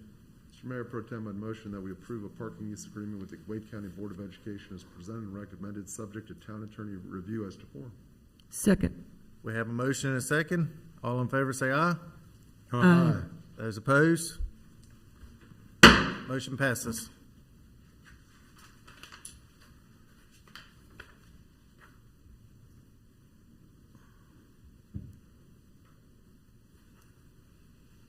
COVID-19 employee vaccination incentive. More information about this agenda item will be presented by Town Manager Mitchell. Thank you, Mayor Pro Tem. So the purpose of this agenda item is to ask the town board to consider authorizing the town manager to offer a leave and cash bonus benefit for employees that are fully vaccinated against COVID-19. Since the novel coronavirus first appeared in Fuquay-Varina in March of 2020, the town has worked closely with the county, the state, and federal public health partners to follow the town's COVID-19 pandemic mitigation and recovery plan to mitigate risks to the continued delivery of town government services while assisting Wake County in protecting the economic and physical health of the town and its residents and visitors. While the town has largely been successful in continuing to deliver core town services, even as the pandemic has impacted the community and our workforce, town and the community saw a sharp decline in the number of cases in the late spring and early summer, and these cases have dramatically increased in recent weeks as the Delta variant has emerged as the predominant strain of COVID-19 in North Carolina and in the United States. The Wake County Public Health Division has identified a disturbing trend in the rapid increase of COVID-19 cases in Wake County. On July 1st, the Wake County had 36 positive cases. Over the last week, Wake County has exceeded 550 cases on multiple days. The Delta variant is 2.5 times more contagious than earlier strains of the virus, and this is driving the spike in cases. In addition to the number of cases, positivity rates, hospitalizations, and ICU bed utilization are all trending in the wrong direction. The key to slowing the surge in COVID-19 cases and protecting the health of our community is getting more people vaccinated, and that includes our employees. As a service-driven organization, our employees are our greatest asset. The data is clear that the COVID-19 vaccine is safe and effective at reducing the rate of infection and dramatically reducing the rate of serious illness, hospitalization, or death from COVID-19. In addition to keeping employees healthy on the job and able to continue delivering core municipal services with lower risk of exposing coworkers or customers, vaccinations are likely to reduce costly health claims, which would drive premium increases in the future. For all of these reasons, many of our peers have implemented or are in the process of implementing a COVID-19 vaccine incentive policy. The Wake County government announced on August 11th of this year that they would provide 2 days of bonus leave and a $250 bonus for employees that are already vaccinated or get fully vaccinated in the next month. In addition, temporary and part-time staff are eligible for the cash bonus but not the leave benefit. Other municipalities have implemented or are in the process of implementing incentives ranging from 2 to 5 days of leave and from $250 to $1,000 in cash incentive. In light of the dramatic rise of COVID-19 cases associated with the Delta variant, town management is concerned that without significant improvement in our vaccination rate over the next 4 to 6 weeks, the town's ability to continue providing core services without the impact to service levels could be compromised. For this reason, I'm seeking authorization to implement a vaccine incentive program for employees that provide proof of full vaccination to the Human Resources Department by September 30th of this year as follows. Regular full-time employees would receive 16 hours of bonus paid time off and a $250 gross cash bonus. Temporary, part-time, or seasonal staff that are actively working, that is, logging hours on our payroll system, in this time frame would be eligible to receive a $250 gross cash bonus, but not the paid time off leave. The proposed 16 hours of bonus leave is not anticipated to have a significant direct financial impact. The cost of the $250 cash bonus would be $82,000 if all full-time and part-time temporary employees participated in the program. If approved, a budget amendment will be included on the September 7th, 2021 Town Board agenda identifying the appropriate funding source. Management and staff are seeking further guidance as to the eligibility of this expense for the use of the American Rescue Plan funds. The recommended motion to the Town Board this evening is to authorize me as your town manager to implement an employee COVID-19 vaccination incentive program as presented and recommended. Again, I want to emphasize that this is common across the municipalities here in Wake County, that some form of incentive is being offered. And the bigger question to think about is if we are not able to get our vaccination rate up and our employees fall subject to getting COVID-19 and are out of work, how will the community respond to a reduction in service? You got to have sanitation workers to collect garbage and recycling. You got to have firefighters to go out and fight fires. You got to have police officers to protect and serve. You got to have town employees in various roles and functions to provide the level of service that the community expects. And our vaccination rate is not what we would prefer it to be and where we'd like it to be. And I feel strongly that perhaps this will be a tool in the toolbox to help increase that vaccination rate amongst our employees. My recommendation is the town board approve it. Thank you, Manager. I think it's a good thing to do. I'm not a fan of mandatory vaccination on somebody. I do believe somebody needs to make their own decision, and here you're not requiring anything. You're giving somebody some encouragement to make a decision. And as you mentioned, it would be detrimental to our staff for an entire department to be wiped out or go out on due to COVID, and then the services that are provided to the community. You have any of these departments that you named or any other staff departments that we have all provide high-level service to our citizens, and the citizens would be hugely affected by any one department that went out. And as often as close as people work together, it is a likelihood of transmission at that point. And I know you have put in policies for masks inside buildings and public spaces and those types of things, but this is just one more tool, as you mentioned, to help encourage. And so I think it's important to look after our staff and encourage our staff and continue to provide that high-level service to our citizens. Yeah, thank you for that. And I will just say that I gave 3 examples. It was no way intended to minimize the importance of any department or any employee in the organization. You don't have, I mean, I could go on and on. You don't have inspectors. I didn't mean it that way either. You can't do inspections. You don't have Parks and Rec staff. You can't provide programming and services. Same thing with any of our other departments. We're not taking that way. You're exactly right. Any other further discussion from the board? Okay, no further questions or discussion. We'll entertain a motion. A motion that we authorize the town manager to implement an employee COVID-19 vaccination incentive program as presented and recommended. Second. We got a motion and a second. All in favor, say aye. Aye. Aye. Any opposed? Motion passes. Thank you.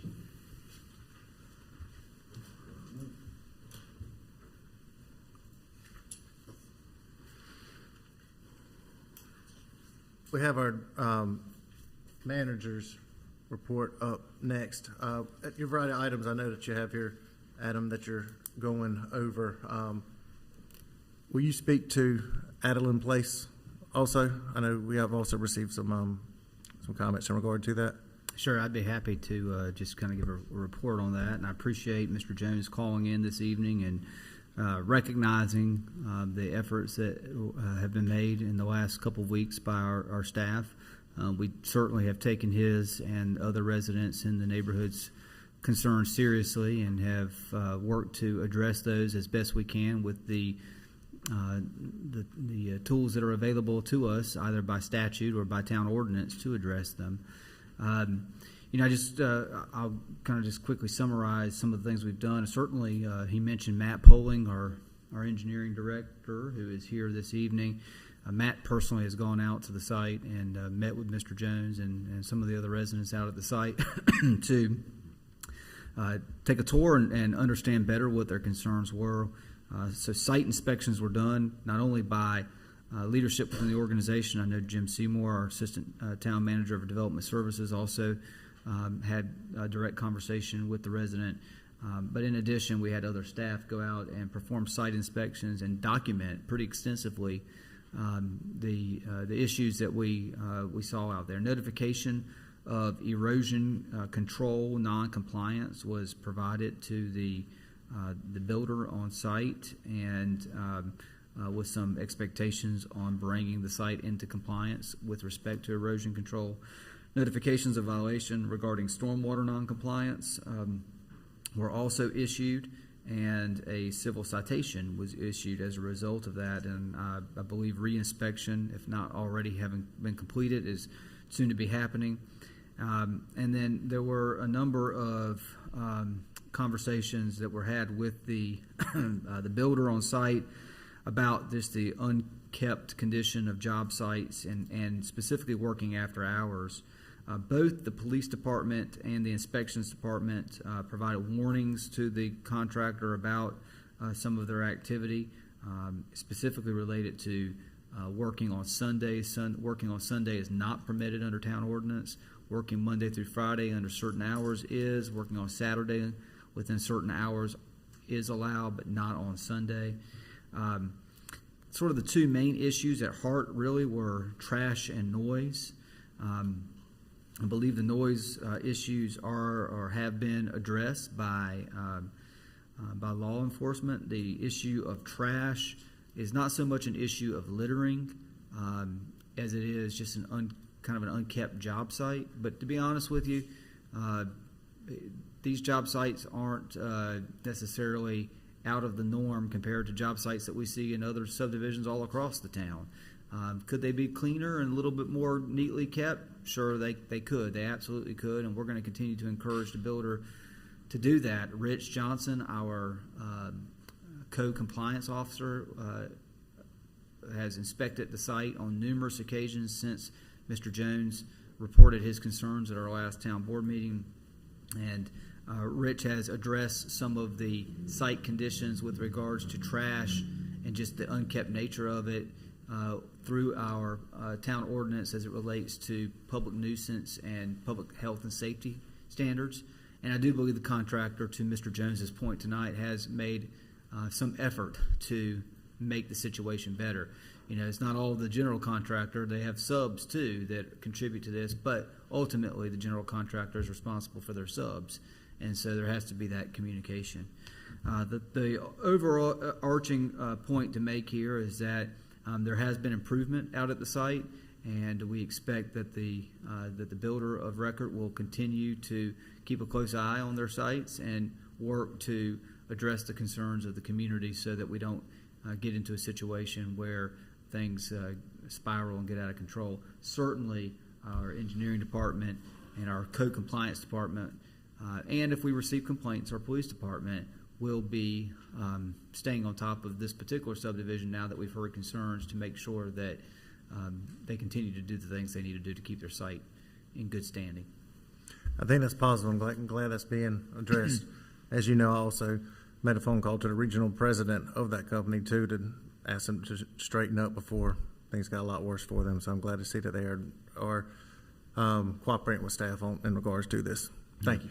Thank you. And I do want to just, again, Major Adams, Rich Johnson, Matt Poling, and several other members of our staff. They've dedicated a good amount of time this last 2 weeks to addressing the concerns of the residents in this subdivision and making sure that they knew we were taking their concerns seriously. So I want to thank these members of staff for taking that up. Thank you.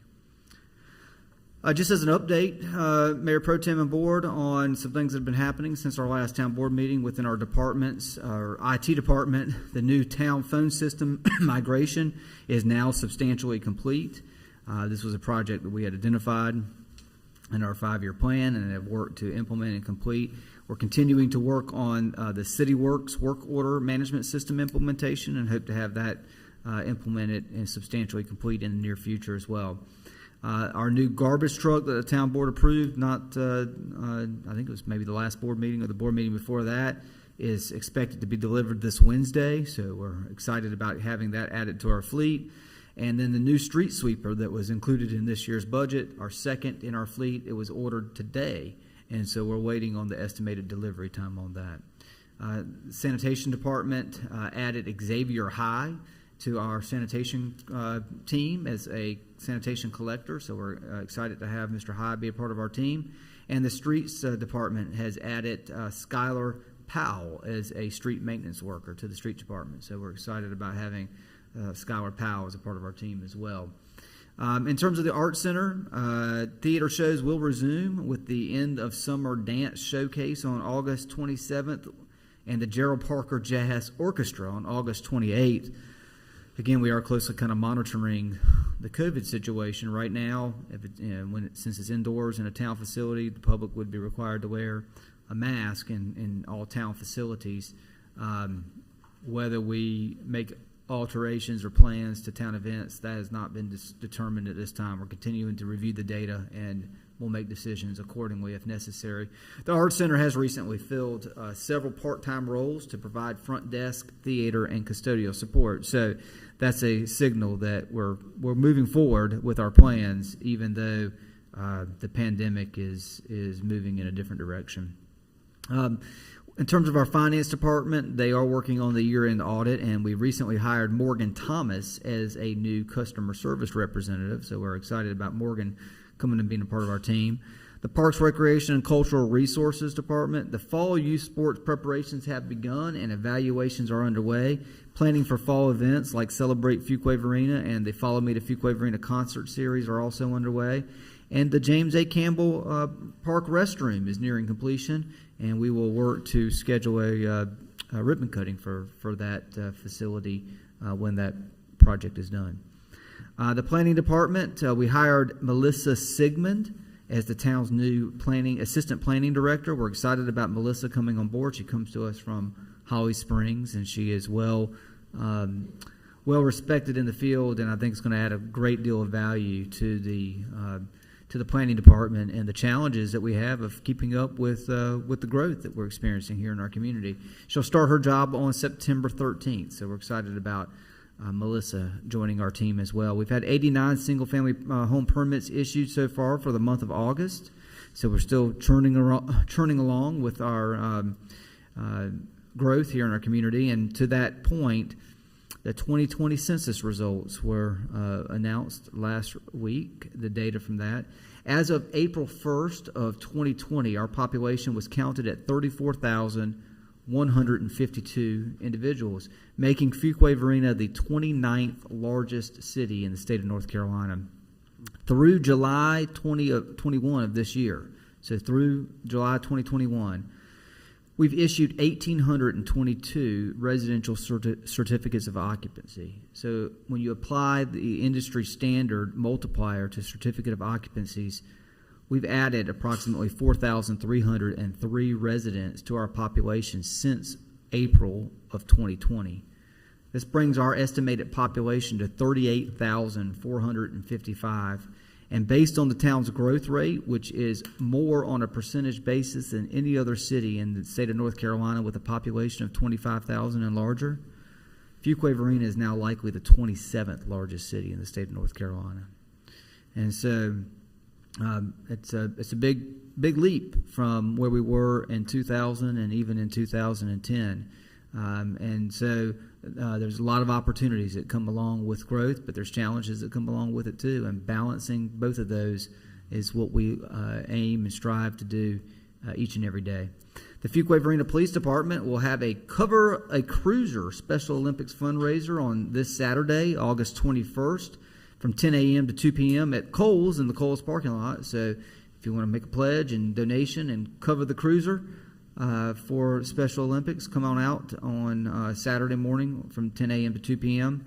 I mentioned earlier Dancing with the Big Band, Gerald Parker's orchestra, is at the Fuquay-Varina Arts Center on August 28th at 6:30 p.m.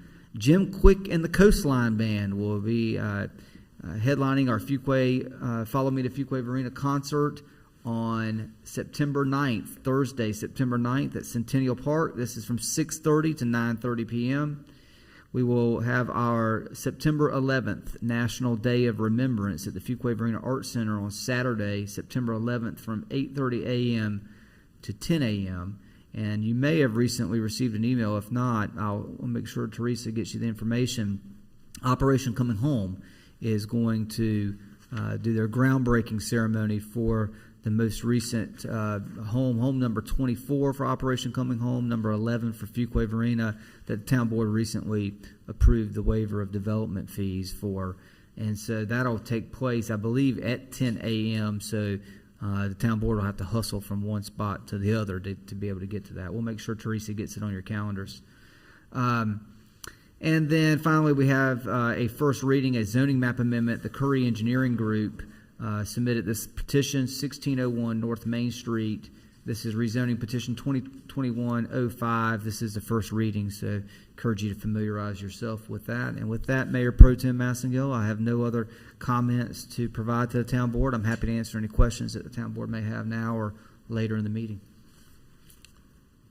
Lots of busy, good things going. Appreciate that update. Yes, sir. Right there.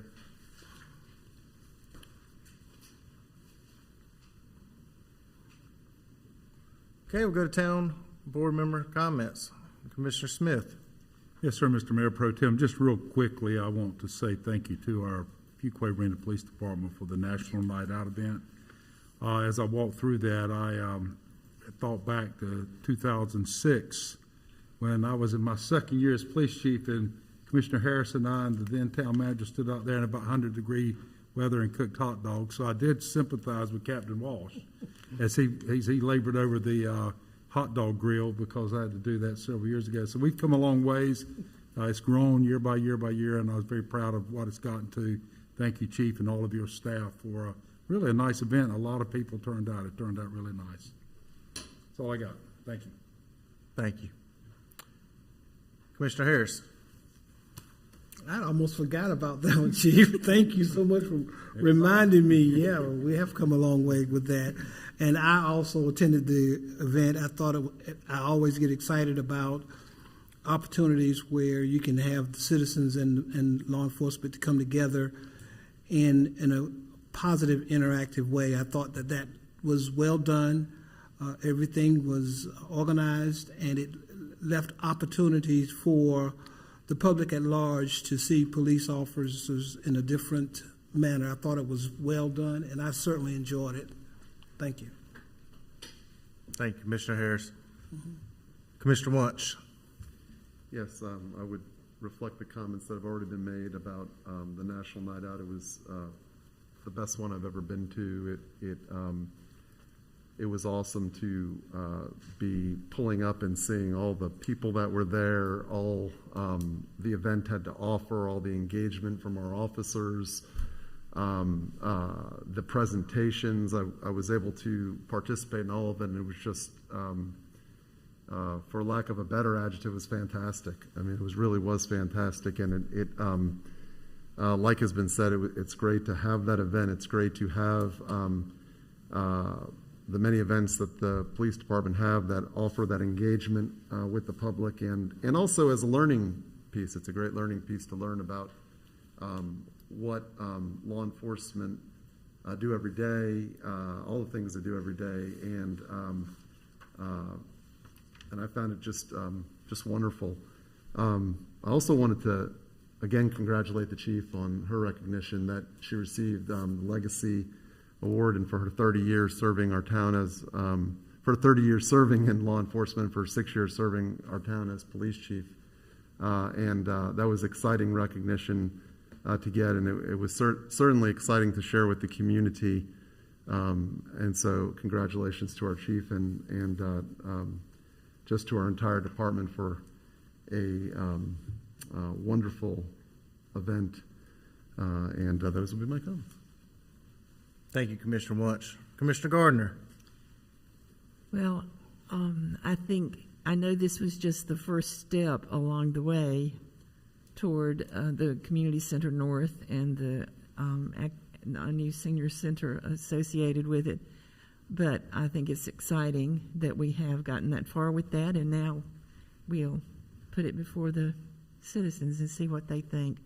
But it's been, as Jason was commenting earlier, it's a product of a lot of years of advocating and work in town, and I think, everybody's not all excited about it tonight, but I think if it goes forward, it will be quite an asset. Exciting time.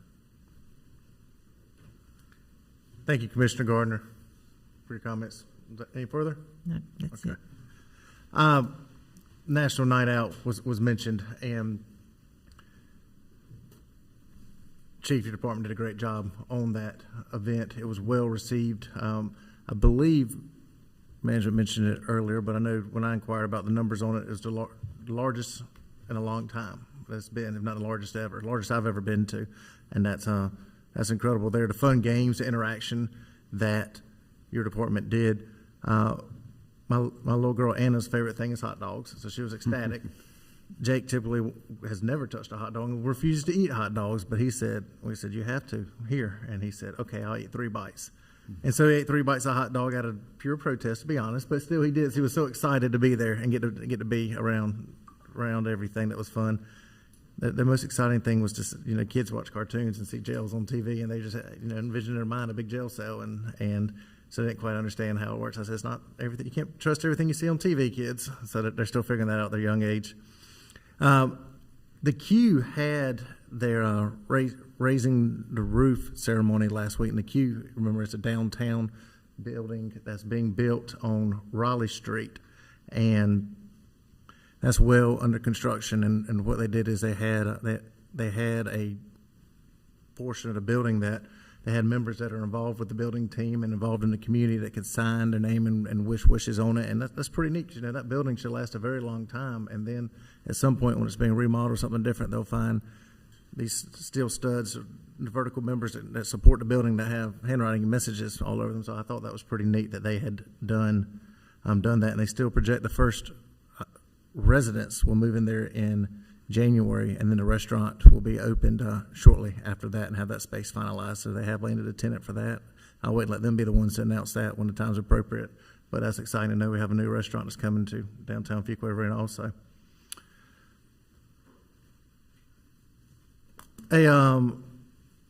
Another thing I wanted to discuss with the board tonight is that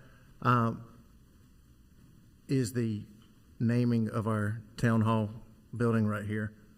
Mayor Byrne has left a long legacy and lasting impression on this community. As we all know, in 2001, he was elected mayor and served subsequently 10 consecutive terms.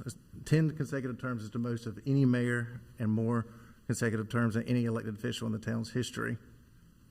He served for 20 straight years as the chief elected official for the community, and in his tenure, Mayor Byrne was party to a huge amount of growth in the community. Our town changed, mentioned the census earlier, from 8,500 people to nearly 38,000 people in our town now, and is a top 30 large city.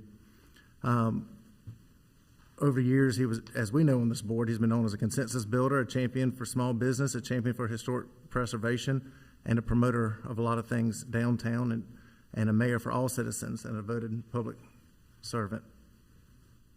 Huge amounts of grant funds. You've heard me often speak about grant funds on this board and what that money does in our community. And over $30 million in grant funds have been leveraged to improve a variety of projects in our town. Some of the notable accomplishments have been the completion of Judd Parkway, significant streetscape improvements in both Fuquay and Varina districts, preparing the future expansion of Terrible Creek wastewater treatment plant, which is the most expensive project in the town's history and the largest thing we can talk about from an infrastructure expansion.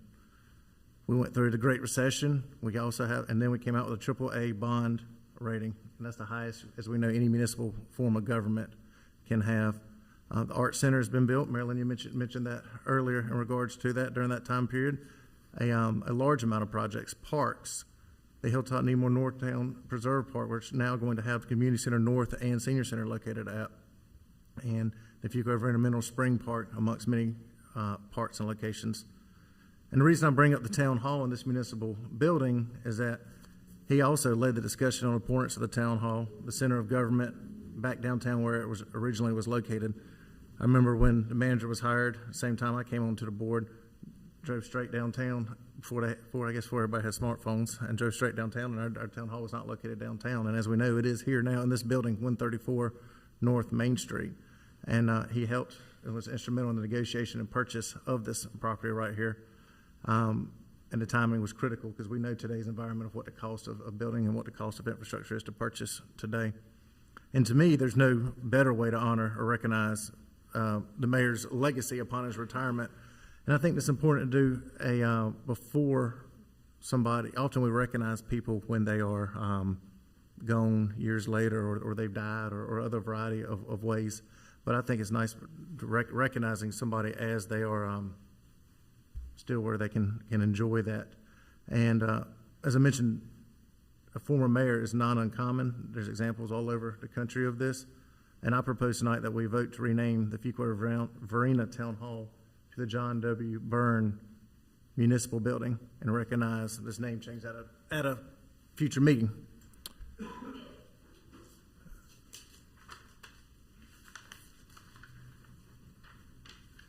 I'd like to get the thoughts from fellow board members and see what your thoughts are on that tonight.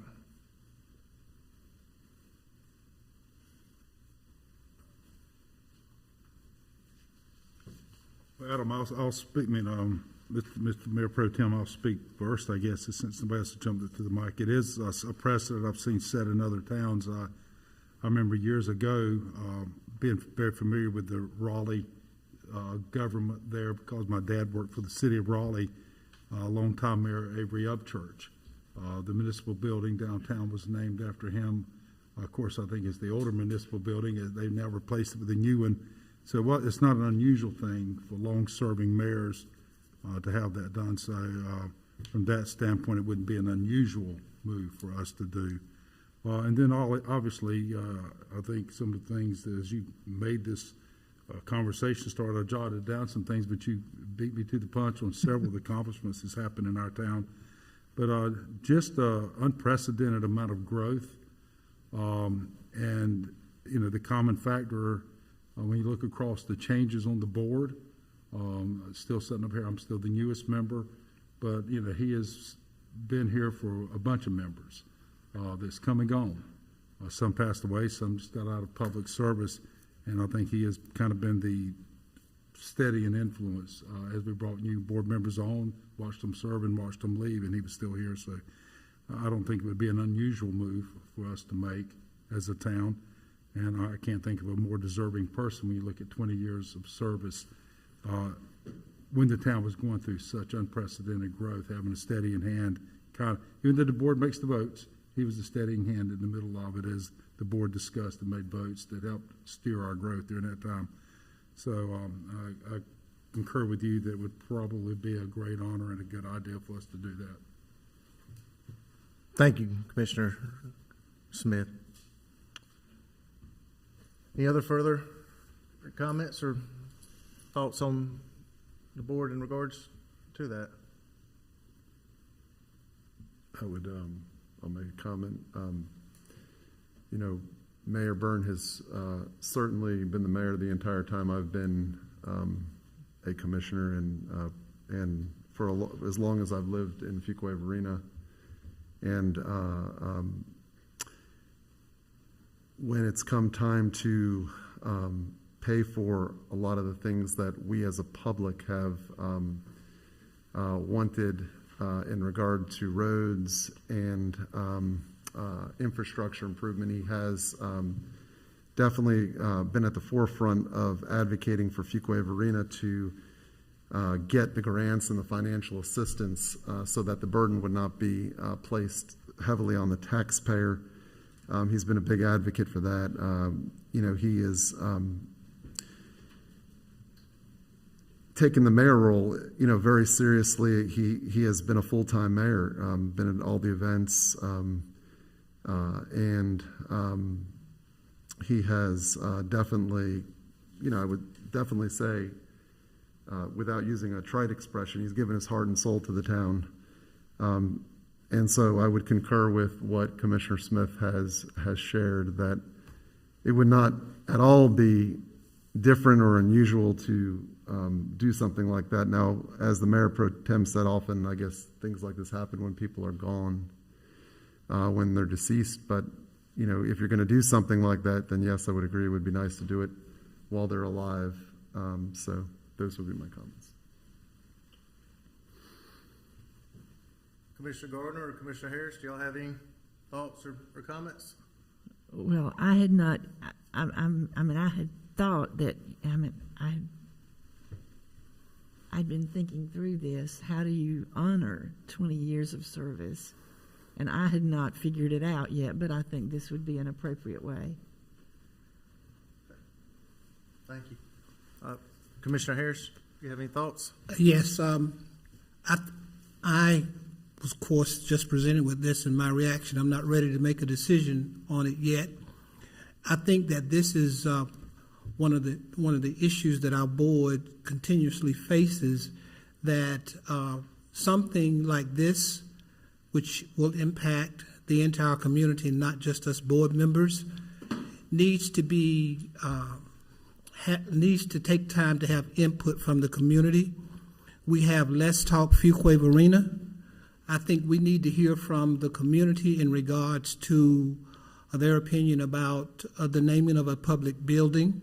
It does not take away from the mayor's dedication and commitment to the town and what he has done. But I think in the larger environment, we have to consider all the citizens of Fuquay-Varina. And it's a great opportunity to use that platform to let citizens have input about the naming of a public building.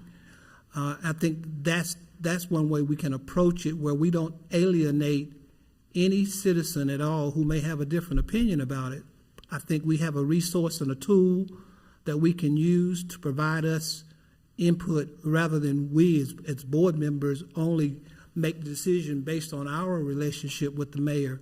Certainly the mayor has done an outstanding job, and when you look at the reference to Avery Upchurch not only was mayor of Fuquay-Varina, but he was also president of the North Carolina League of Municipalities. So he just did not only have relationships with the city of Raleigh, but he had relationships statewide. And oftentimes when you have dedication for longstanding municipal or public buildings, there is an opportunity for a broader spectrum of people to have input. So that would be my opinion right now. I'm not ready to vote to support or not support, but I think if we wanted to do that process, the best procedure is to get the community involved and to get some feedback from them in regards to the naming of the municipal building.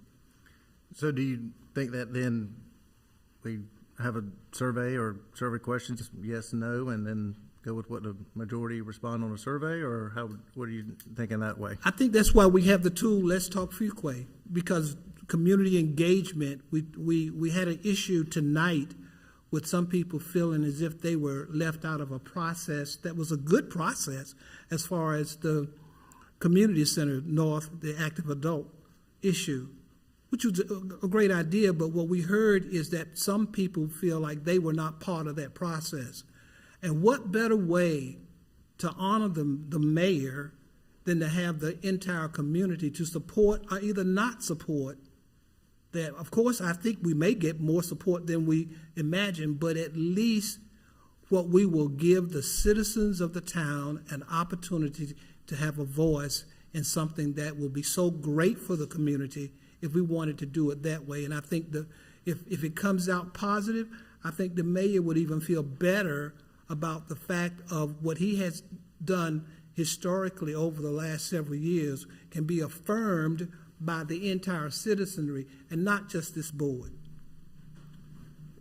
Those are my comments. In the past, Commissioner Harris, you've been on the board for a long time. When some of the parks and some of the various buildings were named in the town previously, what kind of processes at that time was done? Did they have a public vote or discussion like that, or was it board members that made a motion and voted on it, or did they have surveys done, or how was it done then? I can't recall a building being named. Like parks or those types of places? Parks were, for example, the Jeff Wells Park that was brought to the board, the Jeff Wells Park, Campbell Park, Ashworth Park, as well as Freeman Park. But we're talking about, and they were neighborhood locations. So what we're talking about, when we're talking about a standing Capitol building, we're talking about a Capitol as far as long-term, something that's long-term and long-standing. I think it's a good opportunity to have, as I said earlier, a broader public input. Okay. I'm just sitting here thinking about this, and I'm just wondering, do we really want this a yes or a no vote, or do you want to have it more, I don't know. I think that's almost like a popularity kind of thing. I don't know. I think the idea of getting public input on the naming of the building, and that could be a suggestion or whatever. I don't know. I'm not sure I want to put it to a yes or a no vote like that. In regards to a public survey? Yeah, well, it just seems kind of focused. So,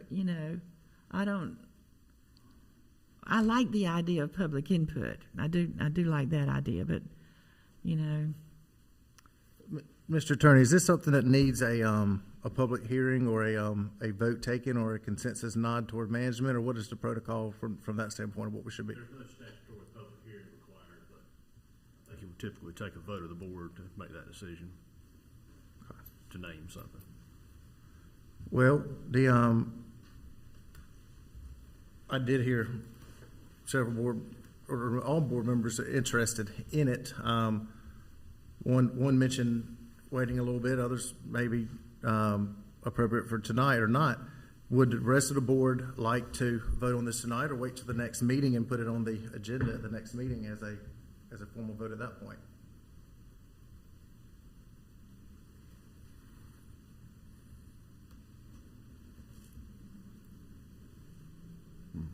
That would allow 2 weeks of time for the public to have any comments in regards to it. Putting a yes, no, do you like the idea on there, to me sounds kind of like a high school popularity contest. Yeah, As you I mentioned, mean, Marilyn, and that I don't think bothers that's the me a kind of little way bit. to go about something like that. I'm in favor of it, and I'm fine to move forward with it tonight, but if the board would like to wait 2 weeks to the next meeting to then have it formally put on the agenda, I'm okay to wait 2 weeks. My opinion doesn't change. Yeah, I would just, to weigh in on, what Commissioner Harris said, I think that, we could either proceed tonight or if we did not proceed tonight, I agree with Commissioner Gardner. I wouldn't be in favor of a, yes, no, but, if we were not to proceed tonight doing this is, like you just said, this is what would be on the agenda and this is what we would be considering. And therefore, obviously, the public would know about it. But I think I would agree with you, Mayor Pro Tem, that if we put it on, it would be, kind of like a popularity contest of yes, no, and how many people call in that night? What about opening it, like the survey up to, asking people what they think is an appropriate way to recognize 20 years of service? Just to see what the suggestions come up before we make I don't know. I guess I'd like to see a little bit more process. And I don't know. I think the idea of having input from the community is good, but I don't think, the mayor didn't choose to run for elected office this year. I don't think it's exactly right for us to put him up to a vote. Yeah. So I don't. So how do you see this public involvement? July 2, we feedback, comments that come to us over the next couple of weeks, and we have it on the agenda at the next time? Well, I think maybe something like that, and then I like the idea of using the survey, but using it in a positive way. We have an individual who, has been part of every major decision this town has made for 20 years. And I just think has such a legacy as being that person, being in that position. And it is a legacy to be honored. And I think probably giving a little more thought to how to do that and including more people is probably I think a better way to do it than to take, I'm not ready to vote tonight. Okay. All right. Larry, you good for a couple weeks from now, the next meeting? Well, if we got two commissioners not ready to vote tonight, I guess that's where we're headed. When I do look at voting and are trying to make a selection, I think the citizens have voted for 10 straight elections by overwhelming majorities to return the man to office over and over and over again. So I think that the citizens have spoken for a period of 20 years, but I'm prepared to move forward tonight, but with only two commissioners saying they're not, and two commissioners would be. I don't know where Commissioner Wunsch stands. Yes, we could wait. Well, just to say,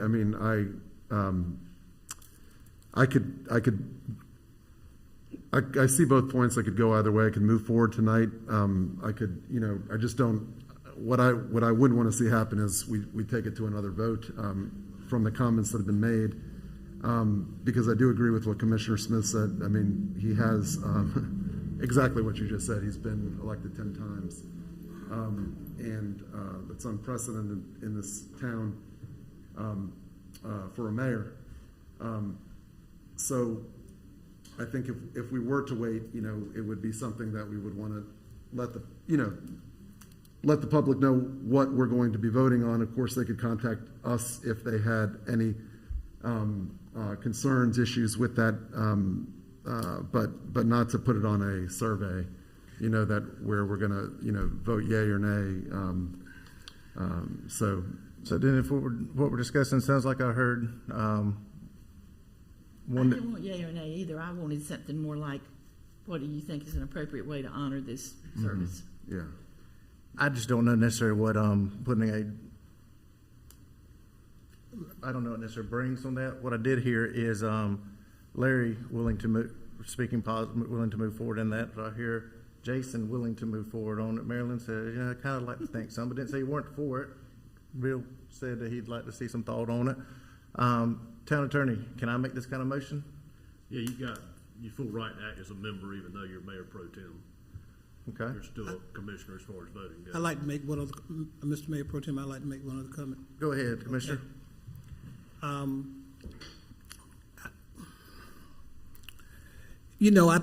think in order to honor the mayor, we need not make this a political issue.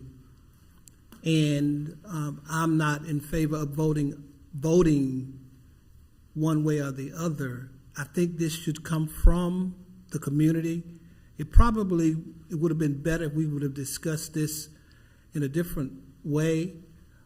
Most dedications for buildings and honoring legacy come from the community citizens at large. It doesn't come from elected officials. It comes from the community who acknowledges the work, the integrity, and the dedication of an individual who has been in public service, notwithstanding who that individual is. A good example would be Bond Park in Cary, when the community got together and they came to the board and suggested that. But this would be, if we brought this to a vote, yay or nay, then we open the mayor up to be voted on. And I think that's a disservice to him. I think if you're going to give someone something, you give it to them, and based on his public service over the years, let it come from the citizens, not us. I know my comments often fall on deaf ears, but those would be my comments. I think that we have an opportunity. We want to honor someone. We have this conversation started, but I think the community, we have different citizen groups, we have different stakeholders, we have different people in the community who could take the lead on this and not politicize this to the point where it is. Because it's going to be very political, yay or nay, and that's not the intent. I think that would be most reflective of the legacy. But what if it's voted down? What if some people don't want? I don't think that that's a way for us to honor someone who has served as long as the mayor. I think that the honor will come from the community if we will allow it to come from the community. I think really, and I'm going to say this again, we have a tool, how we proceed with it, how we couch it. We don't have to define and be so prescriptive now that we say it's going to be yay or nay. We got a town staff who can help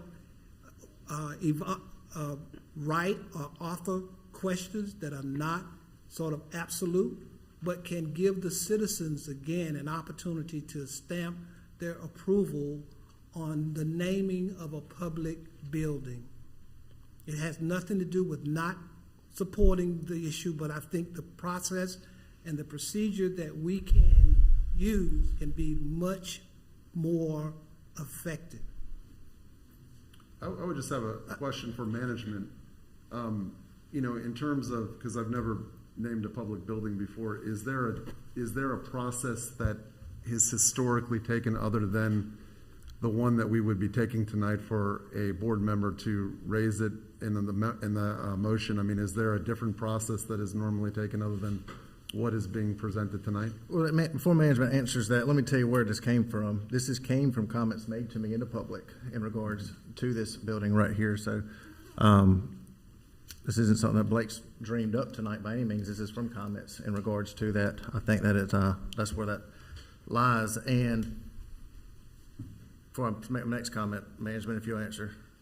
Yeah, I mean, ultimately, to the town attorney's point, it lies and it rests in the decision-making authority of the town board.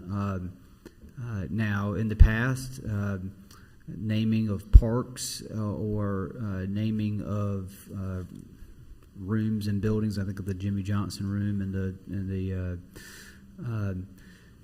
I don't know that all of those have come as a derivative of public requests, but I'm certain probably some have.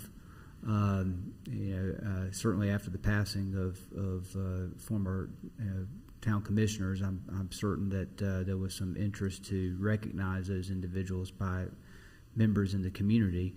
But I couldn't speak to whether every single facility, park, facility, room, whatnot that we've ever had, that those all came from public requests of the board. I think some of those came from the town board's own interest and desire to recognize and acknowledge that those individuals and the contributions they've made to the community. So I think there's a mixed bag in that regard.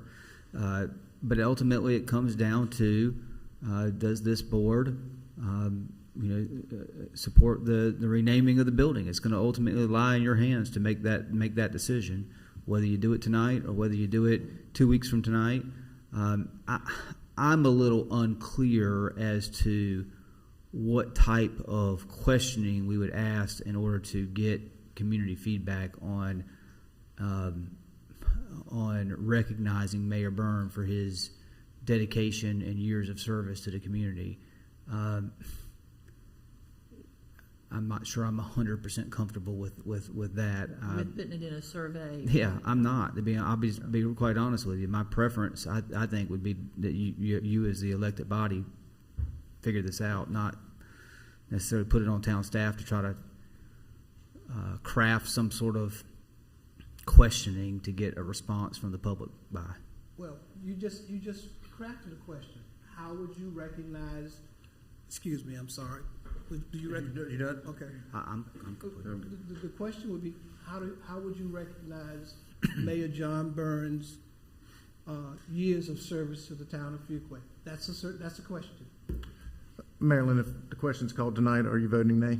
You see what I'm saying? I mean, I see that is a question. I think that I'm not sure that I work at the pleasure of the board. I'll do what the board asks me. I'm not sure Let's Talk FV is the it's like putting a Facebook question out there. Do you like this? Do you dislike this? And you have hundreds of comments. As we know, half the times on Facebook or these surveys are not necessary citizens either. One other option, I suppose, is town board use the next couple of weeks to do that research yourselves by talking to members of the community and see what they, what kind of feedback they give you. But I believe at that point this is becoming trying to make something and we're recognizing somebody's name for what they're doing, but now being turned into a political issue at that point, lobbying votes and trying to go that direction. And I have concerns about that too.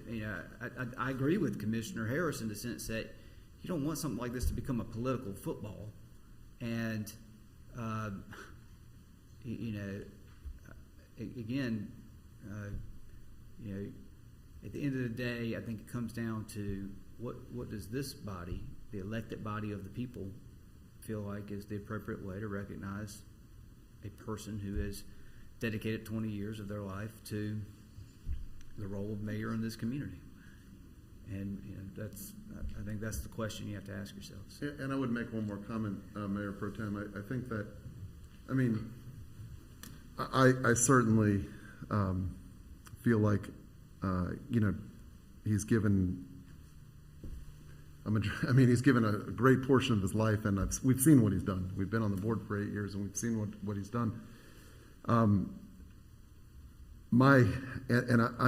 in support of it. My concern is I would, and of course I can't obviously can encourage people of how I would want them to vote, but I can't tell people how to vote.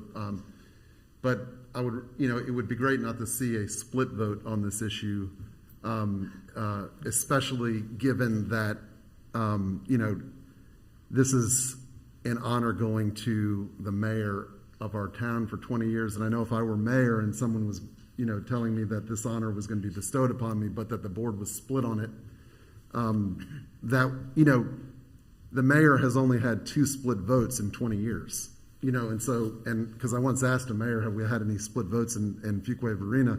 And he said he's had 2 in 20 years. So I would want our board to be behind it and support it, and really think about should we be more unified as a board to do this, because I think that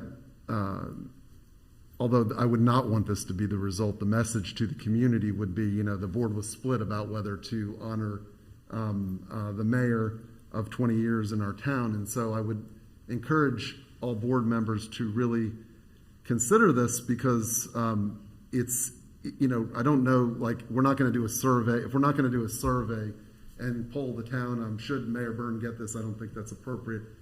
Then it's, I don't know how much of a difference or a dramatic difference that 2 weeks would make, other than maybe getting the opportunity to talk to some, talking to as many people as you could talk to in 2 weeks. But I certainly wouldn't want to see a split vote on something this important. Like, it's been said, this is a very important building in our town, and a very important person who's made very important contributions, given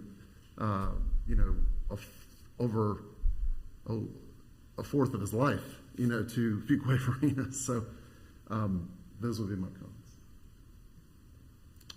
Okay, any other further comments? Well, what we'll do in 2 weeks, this will be I don't know, it needs to be, Adam, you want to put it on the agenda?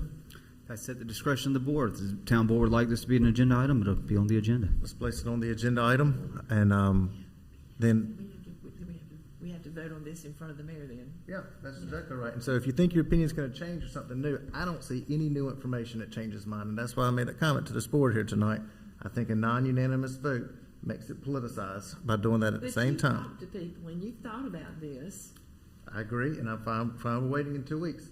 We often have tabled things or held all things in 2 weeks to act anyway upon something. So I made my comment. I don't see my mind changing to new information in 2 weeks. We'll hold it for 2 weeks and formally place it on the agenda, and everybody can vote while Mayor sits right here in the room. Okay. Anybody else have a better suggestion? Okay, management, put it on the agenda. Okay. Thank you. Okay, no further comments then. Next week will be, 2 weeks from now, is going to be an entertaining meeting. Do we have anything for closed session tonight? No closed session this evening. All right, need a motion to adjourn. So moved. Second. All right, all in favor say aye. Aye. Meeting adjourned. Good job, everybody.